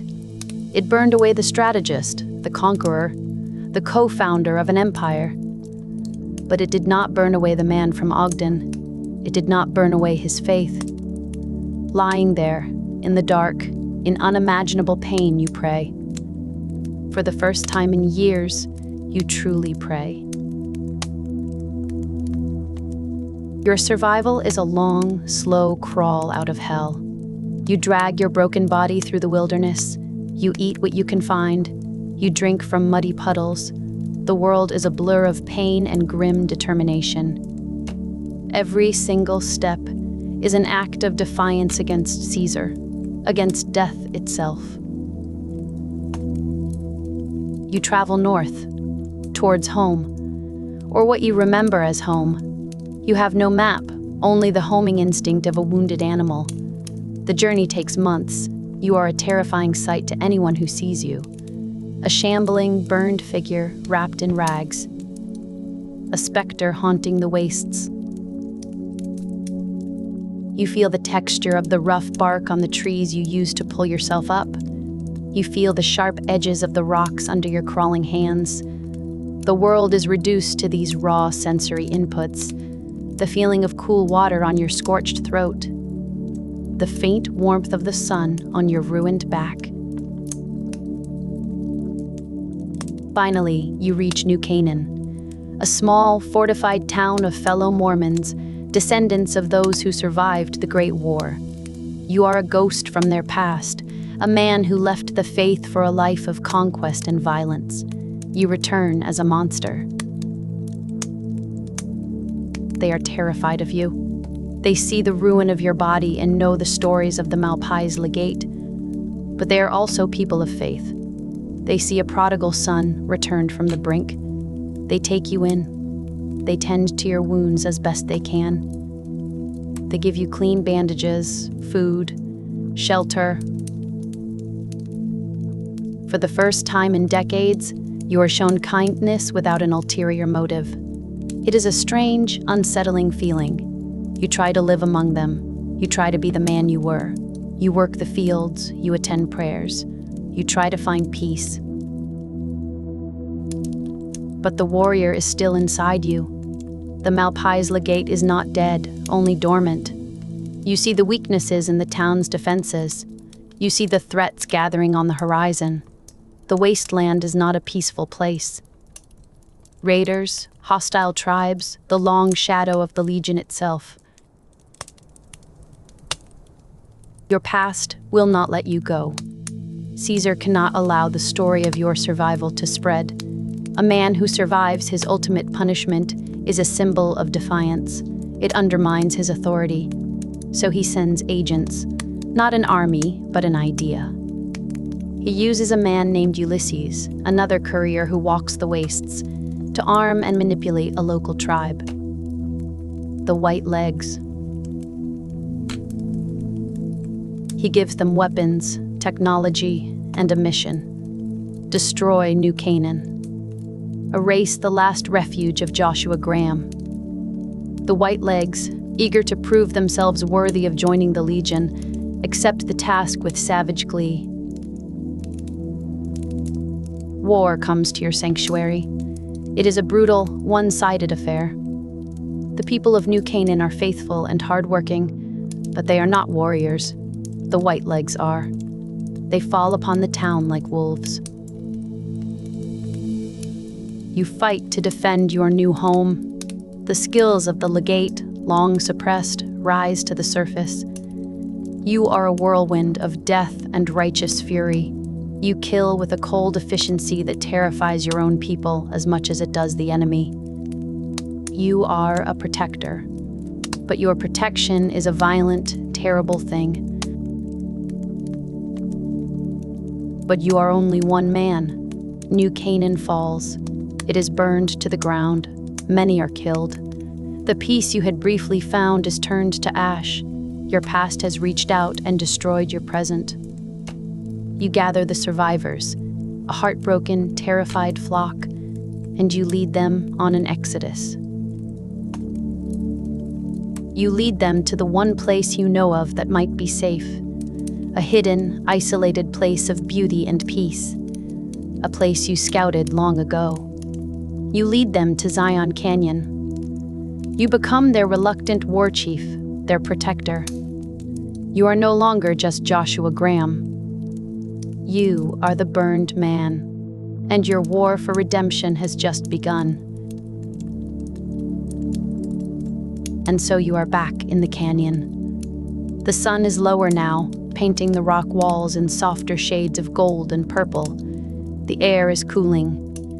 Joshua Graham stands by the river, cleaning a unique pistol, a .45 automatic, beautifully engraved. He calls it a light shining in darkness. He is the leader of the Dead Horses, one of the tribes native to this canyon. He teaches them, guides them, protects them. He has found a new purpose. He is no longer building an empire. He is preserving a people. But the methods he uses are the same. His faith has changed. It is no longer the gentle, optimistic faith of the missionary from Ogden. It has been burned in the crucible of the Grand Canyon and reforged in the violence of the wastes. It is a hard, unforgiving faith now. He quotes scripture, but his interpretations are those of a warrior, not a shepherd. Listen to his words. I don't enjoy killing, but when done righteously, it's just a chore like any other. It is the voice of a man who has made a terrible peace with the violence inside him. He has aimed it in a new direction, towards a cause he believes is just, but it is still the same violence. This is the central conflict of his redemption. Can a man truly atone for his past if he continues to use the very tools that defined that past? He has traded the red banner of the bull for the simple needs of his new tribe, but the man holding the gun is still the Malpais legate in many ways. He is at war. The White Legs, the tribe that destroyed New Canaan, have followed him here. They want to finish the job, to prove their worth to Caesar by killing the burned man and enslaving the Zion tribes. This is where you, as a traveler in this land, a courier, enter his story. He sees in you a tool, an ally, a way to finally end this conflict. He presents you with the problem. The White Legs are at the gates. The tribes of Zion, the peaceful sorrows, and his own dead horses are not strong enough to defeat them alone. There are choices to be made. Another man, Daniel, a fellow missionary and survivor of New Canaan, believes the only path is to flee, to evacuate Zion and leave it to the White Legs, to preserve the innocence of the tribes by running from the fight. He believes that to stand and fight would be to destroy the very soul of this place, to baptize it in blood and turn its people into killers. Joshua Graham disagrees. He believes that to run is to simply postpone the inevitable. The wasteland is full of wolves. If you run from these wolves, you will only meet others.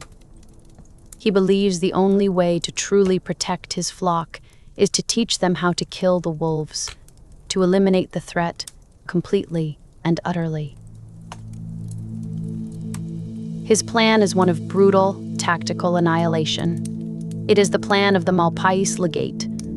He wants to crush the White Legs, to break their morale, to kill their leaders and scatter them to the winds.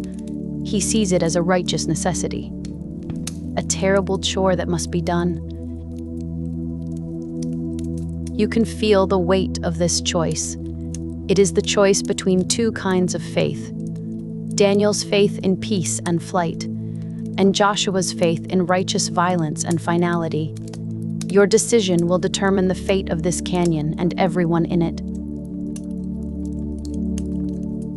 Let us imagine you choose Joshua's path. You choose to stand and fight. You help him execute his plan.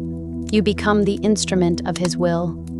The battle for Zion is not a glorious affair. It is a series of swift, brutal ambushes. It is methodical, cold, and efficient.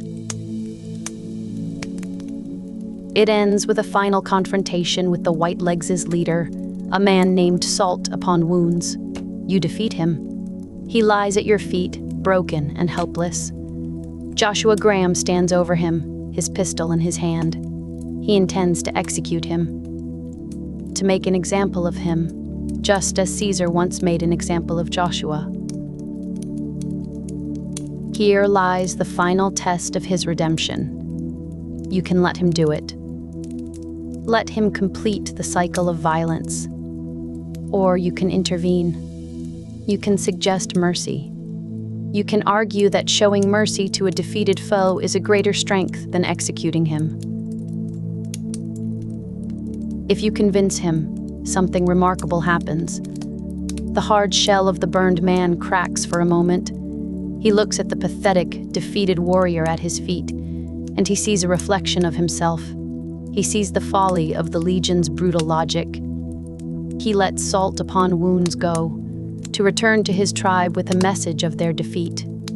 An act of mercy. An act the Malpais legate would never have contemplated. The war is over. The White Legs are broken. Zion is safe. For now.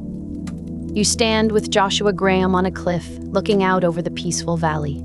The sounds of battle are gone, replaced once more by the whisper of the wind and the cry of the hawk. He has not found peace. He tells you as much. His nights are still filled with fire. The ghosts of the thousands he killed as Caesar's legate will never leave him. The pain of his burns is a constant physical reminder of his past. But he has found something else. Purpose. He has taken the terrible skills he learned and used them to save a people, not to conquer them. He has faced the darkest parts of himself and, with your help, chosen a different path at the final moment. His redemption is not a clean, simple story. It is not about becoming a good man. It is about a bad man trying, against his own nature, to do a good thing.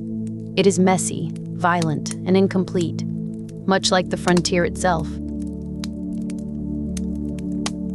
As you prepare to leave the canyon, he gives you a final piece of advice. He tells you that we can't expect God to do all the work. He has learned that faith must be accompanied by action. His action is violence. His redemption is a war he will fight until his last day. You leave him there, a solitary figure wrapped in bandages, standing guard over his quiet canyon. A living ghost, remade by fire, forever caught between the man he was and the man he is trying to be. A testament to the idea that even on the harshest frontier and from the deepest abyss, a soul can begin the long, painful climb back towards the light. As the fire burns low, casting long shadows that dance like ghosts upon the canyon walls, you feel a sense of profound peace settle over you. The story of Joshua Graham is not a simple one. It has no easy answers. But in its complexity, in its raw and honest portrayal of a broken man striving for grace, you find a quiet kind of hope. A reminder that even in the darkest of nights, a single flame can light the way home. Close your eyes. Settle in. Let the weight of the day fall away from your shoulders. Feel the gentle pull of stillness as you find your comfortable place. Tonight, we do not ride into the heart of a gunfight, nor do we seek the thrill of the chase. We are traveling to a quieter frontier, a frontier of the heart. Imagine you are standing on a hill. The air is thin and crisp, carrying the scent of pine and cold stone. Below you, a valley unfolds, painted in the muted greens and browns of the high country. The sun is low in the sky, casting long, soft shadows that stretch like tired fingers across the land. This is a place of profound silence, a place where a man might come to forget the world, or perhaps to be forgotten by it. You are looking at a patch of land that is not yet a home. It is a promise. An idea whispered on the wind. It is called Beecher's Hope.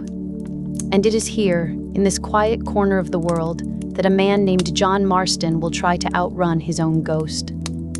He will not do it with a gun, but with a hammer. Not with a fast horse, but with a steady hand. His is not a redemption written in blood and smoke. It is a redemption written in wood, sweat, and the simple hope for a peaceful dawn.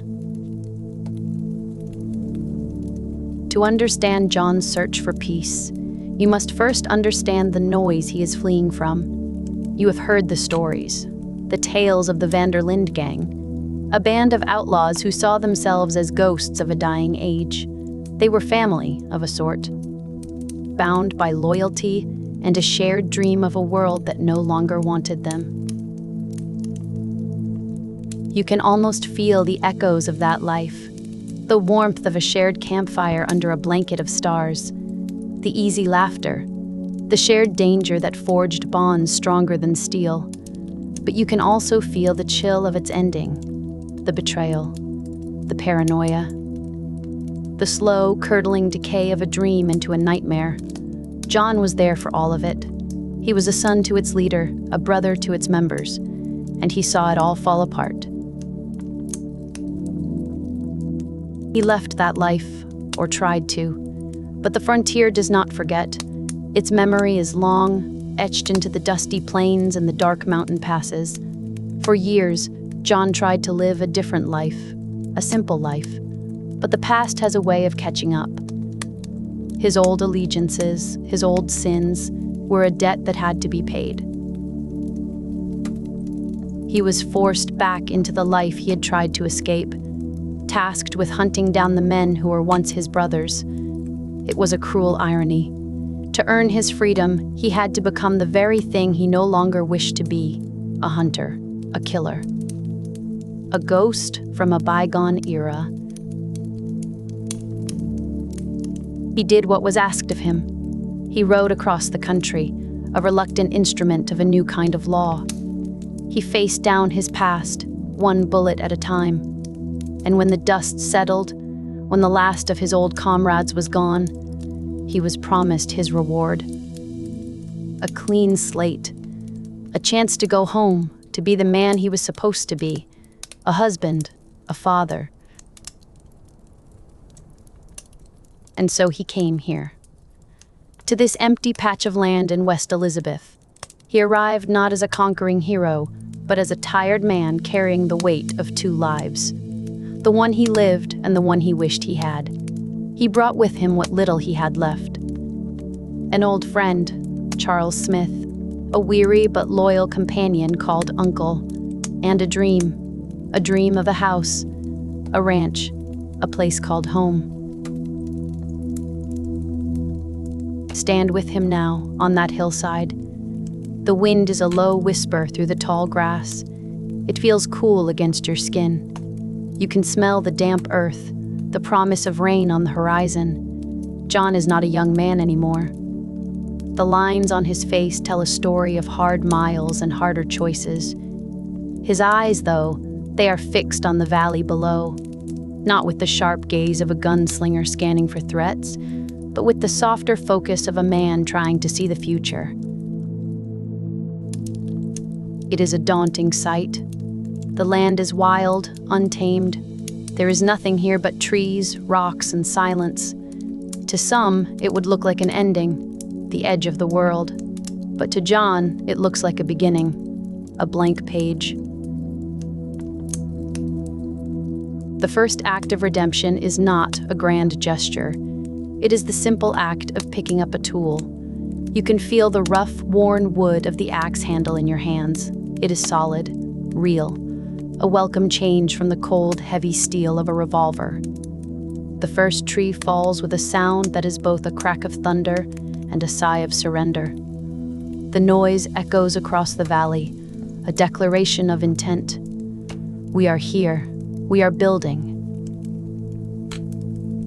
The work is hard. It is relentless. From sunrise to sunset, the sun beats down on your back and the sweat stings your eyes. Your muscles ache with a clean, honest pain. It is the kind of tired that leads to deep, dreamless sleep. A world away from the fitful rest of a man who sleeps with one eye open. With every swing of the axe, a piece of the past is chipped away. With every log that is hewn and shaped, a new foundation is laid. Charles works with a quiet efficiency, his movements fluid and powerful. He is a man who understands the rhythms of the natural world. Uncle, for his part, contributes mostly with advice and complaints, but his presence is a comforting reminder of the old days, a link to the family that was, and a part of the new one being forged. You can smell the sharp, clean scent of fresh-cut pine. It fills the air, a perfume of creation. The sawdust feels like a fine powder on your skin. You watch as the logs are stacked, one by one. Each one is a promise, a wall against the past, a shelter for the future. Building a house is like telling a story. First, you clear the ground, you make space, you let go of what was there before. Then, you lay the foundation. It must be strong, level, true. It is the part no one will see, but everything rests upon it. John works with a fierce determination. He is not just building a home for his family. He is building a new version of himself. A man who creates rather than destroys. A man who can provide shelter rather than seek it. The days bleed into one another, a steady rhythm of work and rest. The air grows colder. The leaves on the aspens turn to gold and then fall, carpeting the ground in a final, vibrant burst of color. The frame of the house begins to take shape. It rises from the earth, a skeleton of wood against the vast blue sky. It looks small, fragile, in this immense landscape, a testament to human hope in the face of an indifferent wilderness. There are moments of quiet reflection. At the end of the day, you sit by the fire with Charles and Uncle. The flames dance and crackle, casting a warm, flickering light on your faces. You share a simple meal: bread, stew, coffee, thick and black. The conversation is sparse. There is no need for many words. The shared labor of the day is a conversation in itself. You look up at the night sky.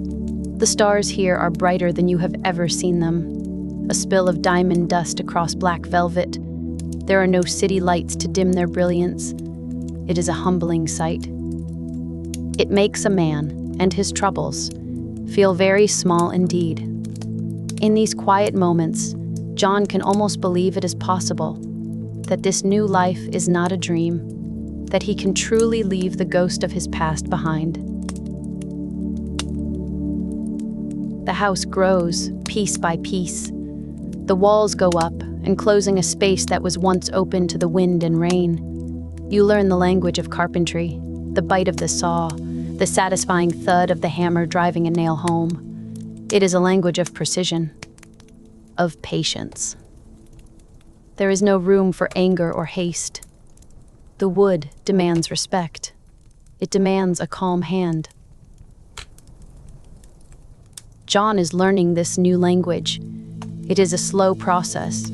His hands are scarred and calloused from years of holding reins and triggers. They are not the hands of a craftsman, but they are willing hands, and they learn.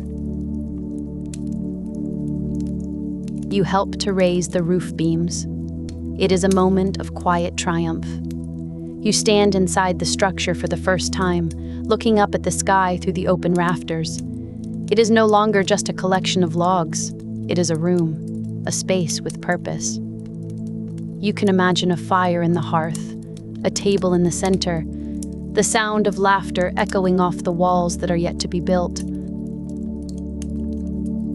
The feeling is one of profound satisfaction. It is a feeling John has rarely known. The thrill of a successful robbery is a fleeting thing, a flash of adrenaline that leaves you empty. The pride of a gunslinger is a fragile, lonely thing. But this is different. This is solid. It is real. You can touch it. You can stand inside it. It is a legacy of a different kind. As the final planks are laid on the roof, a sense of completion settles over the small group. The structure is complete. It is a simple log house, a prefabricated kit, modest and functional. It is not a mansion. It will not impress anyone. But to John, it is a palace. Because he built it, every nail, every board is a testament to his commitment to this new life. Now, the house needs a heart. It needs a family. John sends for Abigail and his son, Jack. The wait is a quiet agony. A dozen old fears surface in the silence. What if she doesn't come? What if this isn't enough? What if she looks at him and still sees the man he used to be? The outlaw, the killer, not the rancher, not the father. He spends the days preparing. He builds furniture, a rough-hewn table, sturdy chairs, a bed. Each piece is simple, imperfect, but made with a care that borders on reverence. He is not just building furniture. He is building a new life for them. A life of stability. A life where they will not have to look over their shoulders. The day they are due to arrive, the air is thick with anticipation. You find yourself standing on the porch of the new house, scanning the horizon. The sun is warm on your face, a gentle autumn warmth. The house smells of pine and fresh paint. It smells of new beginnings. And then, you see it. A speck in the distance. A wagon slowly making its way up the trail. John's breath catches in his throat.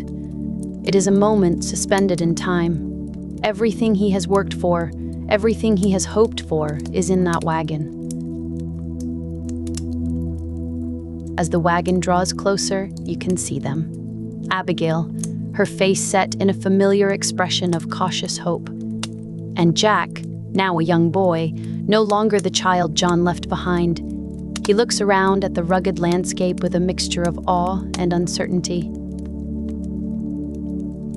John walks to meet them. He does not run. His steps are measured, deliberate. This is not a reunion of grand, passionate gestures. It is quieter than that, deeper. It is a meeting of two people who have been through a lifetime of trouble and are daring to hope for a little peace. Abigail steps down from the wagon. She looks at John, and then she looks at the house. Her eyes take in the sturdy walls, the solid roof, the smoke curling gently from the chimney. She sees not just a building, but the effort, the promise, the apology. A small, slow smile touches her lips. It is the most beautiful thing John has ever seen. Jack is hesitant at first. This quiet man with the scarred face is a stranger in many ways. But John is patient. He does not force it. He simply stands there, a father waiting for his son. They step inside the house. You can feel the change in the atmosphere immediately. A house is just a structure of wood and nails, but with a family inside, it becomes a home. The silence is replaced by the soft sound of footsteps on the wooden floor, the rustle of unpacking, the quiet murmur of conversation. That evening, they share their first meal at the table John built. The light from the oil lamp is warm and yellow. It casts a soft glow on their faces. The food is simple, but it tastes like a feast. Outside, the wind howls, a reminder of the wilderness that surrounds them. But inside, in this small circle of light, there is warmth. There is safety. There is the fragile beginning of a new life. The days that follow are a lesson in a new kind of living. John teaches Jack the ways of the ranch, how to ride a horse not for escape, but for pleasure, how to mend a fence, how to care for the animals. These are the lessons of a father, not a gunslinger. You are there with them, mucking out the stables in the cool morning air. The smell is earthy, a mixture of hay and livestock. It is a grounding smell, honest. You watch John showing Jack how to hold the reins, his voice patient and low. There is a gentleness in him that you have never seen before. The hard edges are beginning to soften. He learns to be a husband again. It is not always easy. He and Abigail have a long and complicated history. There are old wounds, old arguments that lie just beneath the surface. But there is also a deep, abiding love, a bond forged in the fires of a difficult life. You see them sitting on the porch in the evening, after Jack has gone to bed. They don't always talk. Sometimes they just sit in a comfortable silence, watching the stars come out. The creak of the rocking chairs is a gentle, rhythmic sound. It is a language of its own, a language of shared survival and quiet hope. The ranch begins to take shape. Beecher's Hope. It is a good name. It is a place built on hope. John buys cattle. He learns the business of ranching. He deals with neighbors. He pays his bills. He becomes a part of the community. He is no longer an outsider, a ghost on the run. He is John Marston, the rancher. There is a simple, profound joy in this life.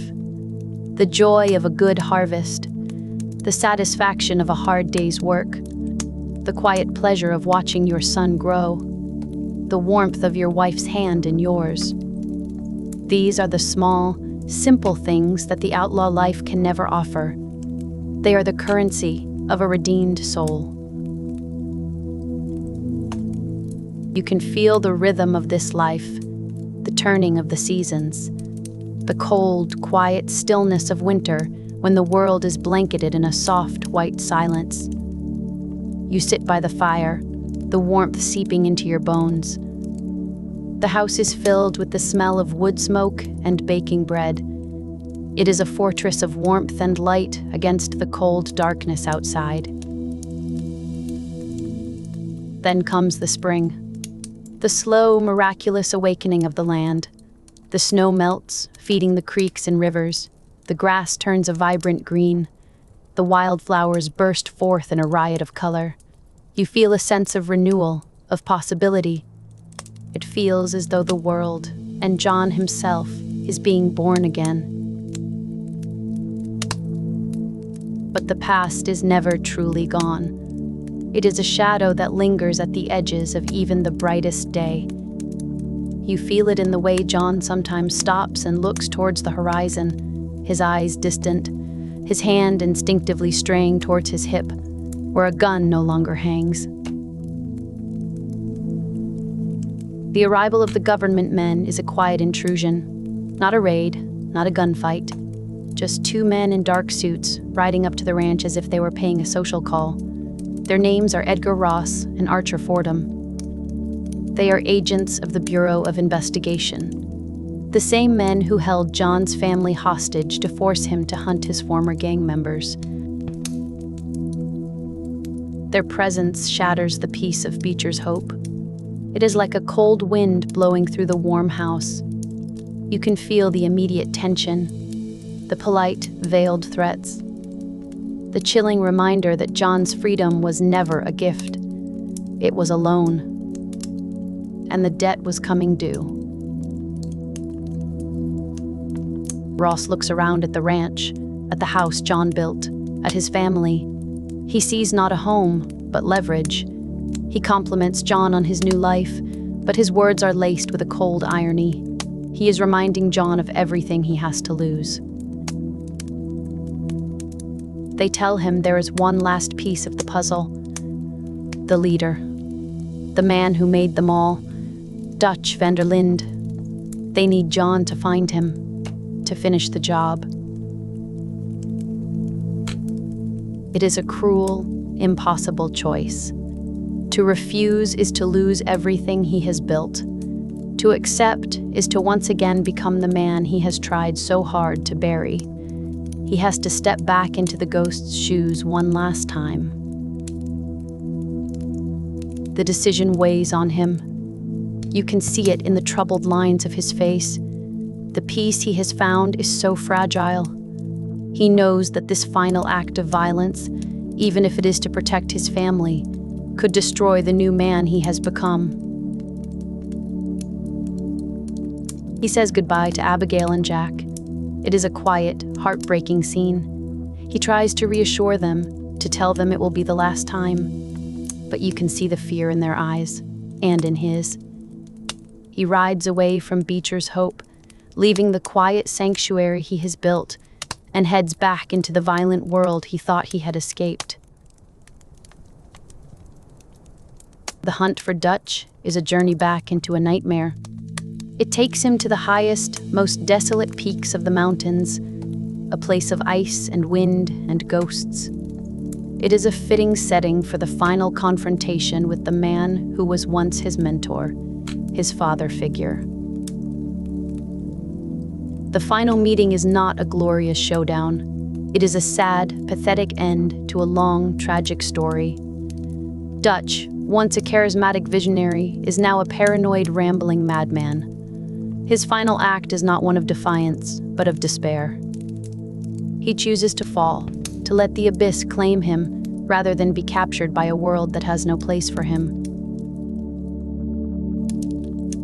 John returns home. He has done it. He has paid his debt in full. The government has what it wants. The last of the Vanderlinde gang is gone. He should feel relieved, vindicated, free. But as he rides back towards Beecher's Hope, a cold sense of dread settles in his heart. He knows men like Edgar Ross. Their promises are written in smoke. They do not see a rancher who has paid his dues. They see a loose end, a final witness to their dirty work. They see a monster who knows how to hunt other monsters, and they believe the world is better off without such men. He arrives back at the ranch. The sight of it, nestled in the valley, should be a comfort. But now it looks vulnerable, exposed. The peace he has fought so hard for feels more fragile than ever. He tries to slip back into the rhythm of his old life, the chores, the quiet evenings with his family. But the shadow is longer now, darker. He finds himself watching the horizon, not with hope, but with apprehension. Every distant rider, every unfamiliar sound is a potential threat. The ranch is no longer a sanctuary, it is a target. You feel the change in him. The quiet joy has been replaced by a quiet vigilance. He is a father, a husband, a rancher, but he is also a soldier, standing guard over his small kingdom, waiting for an attack he knows is coming. The final years at Beecher's Hope are bittersweet. There is still happiness. There are still moments of perfect, simple peace. A shared laugh with Abigail. A proud moment watching Jack learn and grow. A beautiful sunset over the mountains. But these moments are now precious because they are fleeting. They are colored by the knowledge that this time is borrowed. John savors each one, holding on to it like a man trying to memorize a beautiful dream before he wakes up. He pours all of his remaining energy into teaching Jack, not how to be a gunslinger, but how to be a good man, how to run the ranch, how to read and think for himself. He is trying to give his son a different future. A future where he will not have to make the same mistakes. A future free from the cycle of violence that has defined John's own life. It is his true redemption, not in the eyes of the law, not even in his own eyes, but in the future he is trying to build for his son. His legacy will not be the number of men he has killed, but the one good man he has raised.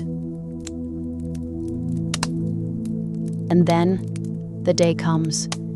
It arrives not with a thunderclap, but with the rumble of distant horses.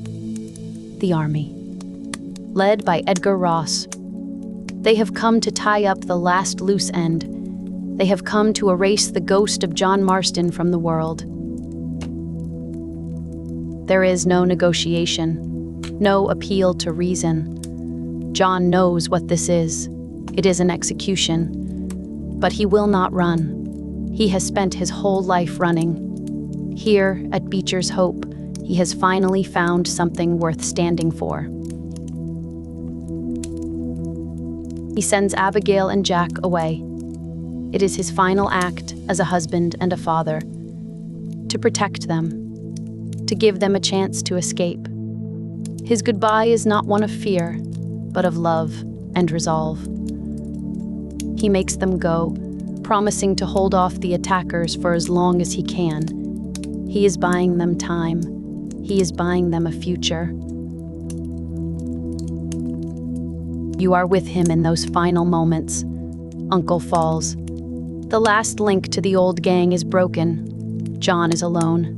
He retreats to the barn, the very barn he helped to build. The air inside is cool and smells of hay and horses. It is a place of life, of honest work. Now, it will be the stage for his final stand. He hears the soldiers surrounding the barn, the shouted commands, the cocking of rifles. There is no escape. He knows this, but there is a strange calm that settles over him. The fear is gone, replaced by a quiet acceptance. He takes a deep breath. He thinks of Abigail, of Jack. He thinks of the life he tried to build here, the brief, beautiful peace he found. It was real, and it was worth it. The huge barn doors creak open. He is silhouetted against the darkness within. Outside, the world is blindingly bright. A firing squad of soldiers and lawmen, their rifles all aimed at him. Edgar Ross stands among them, a grim, satisfied look on his face.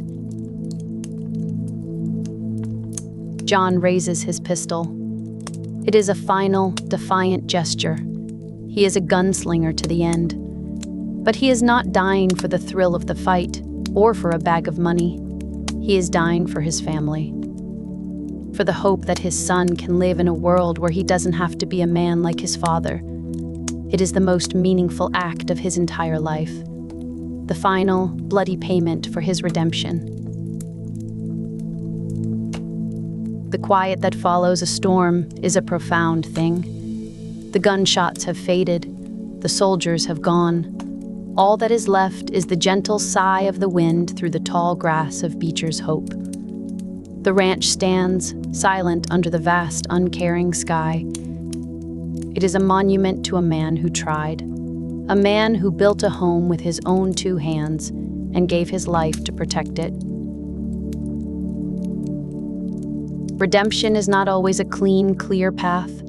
Sometimes it is a messy, compromised, and ultimately tragic affair. John Marston did not get the peaceful end he craved. The world he lived in would not allow it. The frontier took its price. But in his final moments, he found a kind of grace. He became what he had always wanted to be, a good man, a loving father. He bought his family a future. And in the quiet legacy of his son, his hope for a better life was, in the end, fulfilled. And now, it is time for our own stories to fade into the quiet of the night. The embers of the campfire are glowing low. The tales have been told. The frontier sleeps, and so can you. Let the gentle darkness be a comforting blanket. Let the silence be a peaceful shore. There is nothing more to do. Nowhere else to be.